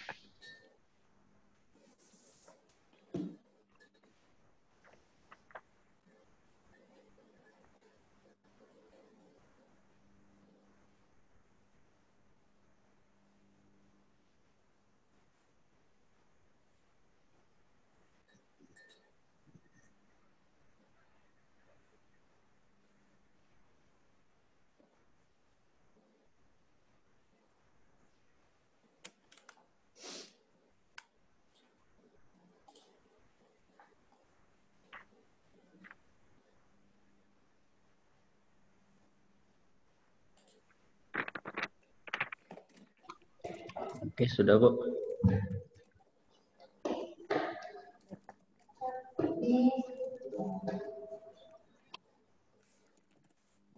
Oke, seluruh partisipan kita berfoto bersama dulu sebelum penutupan.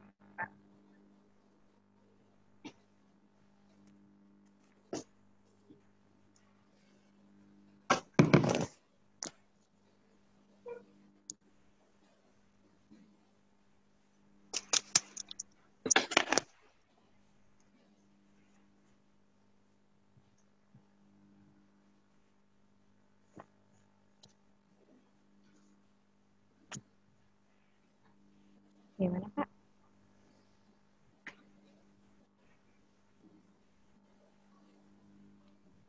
Udah Bu, udah. Baik, okay. So for the all participants, tadi ada Bapak Tulus Panjaitan SH selaku Ketua Yayasan Audi Husada, kemudian ada Dekan Fakultas Kesehatan, and also big thanks to our our speakers, Profesor Dr. Datuk Hajah Bibi Florina, Bapak Kamal Kasra SKM MQIH PhD, and Dr. Zoya Aliatan Huicheng. So thank you so much for all participants. Semoga bisa mengambil informasi yang sangat informatif sekali dari para speaker kita pada siang ini. Baik, kalau begitu saya Siska Putri selaku moderator dan MC mengucapkan selamat siang, have a nice day. Assalamualaikum warahmatullahi wabarakatuh. Salam sejahtera untuk kita semua. Waalaikumsalam, salam sejahtera, everybody.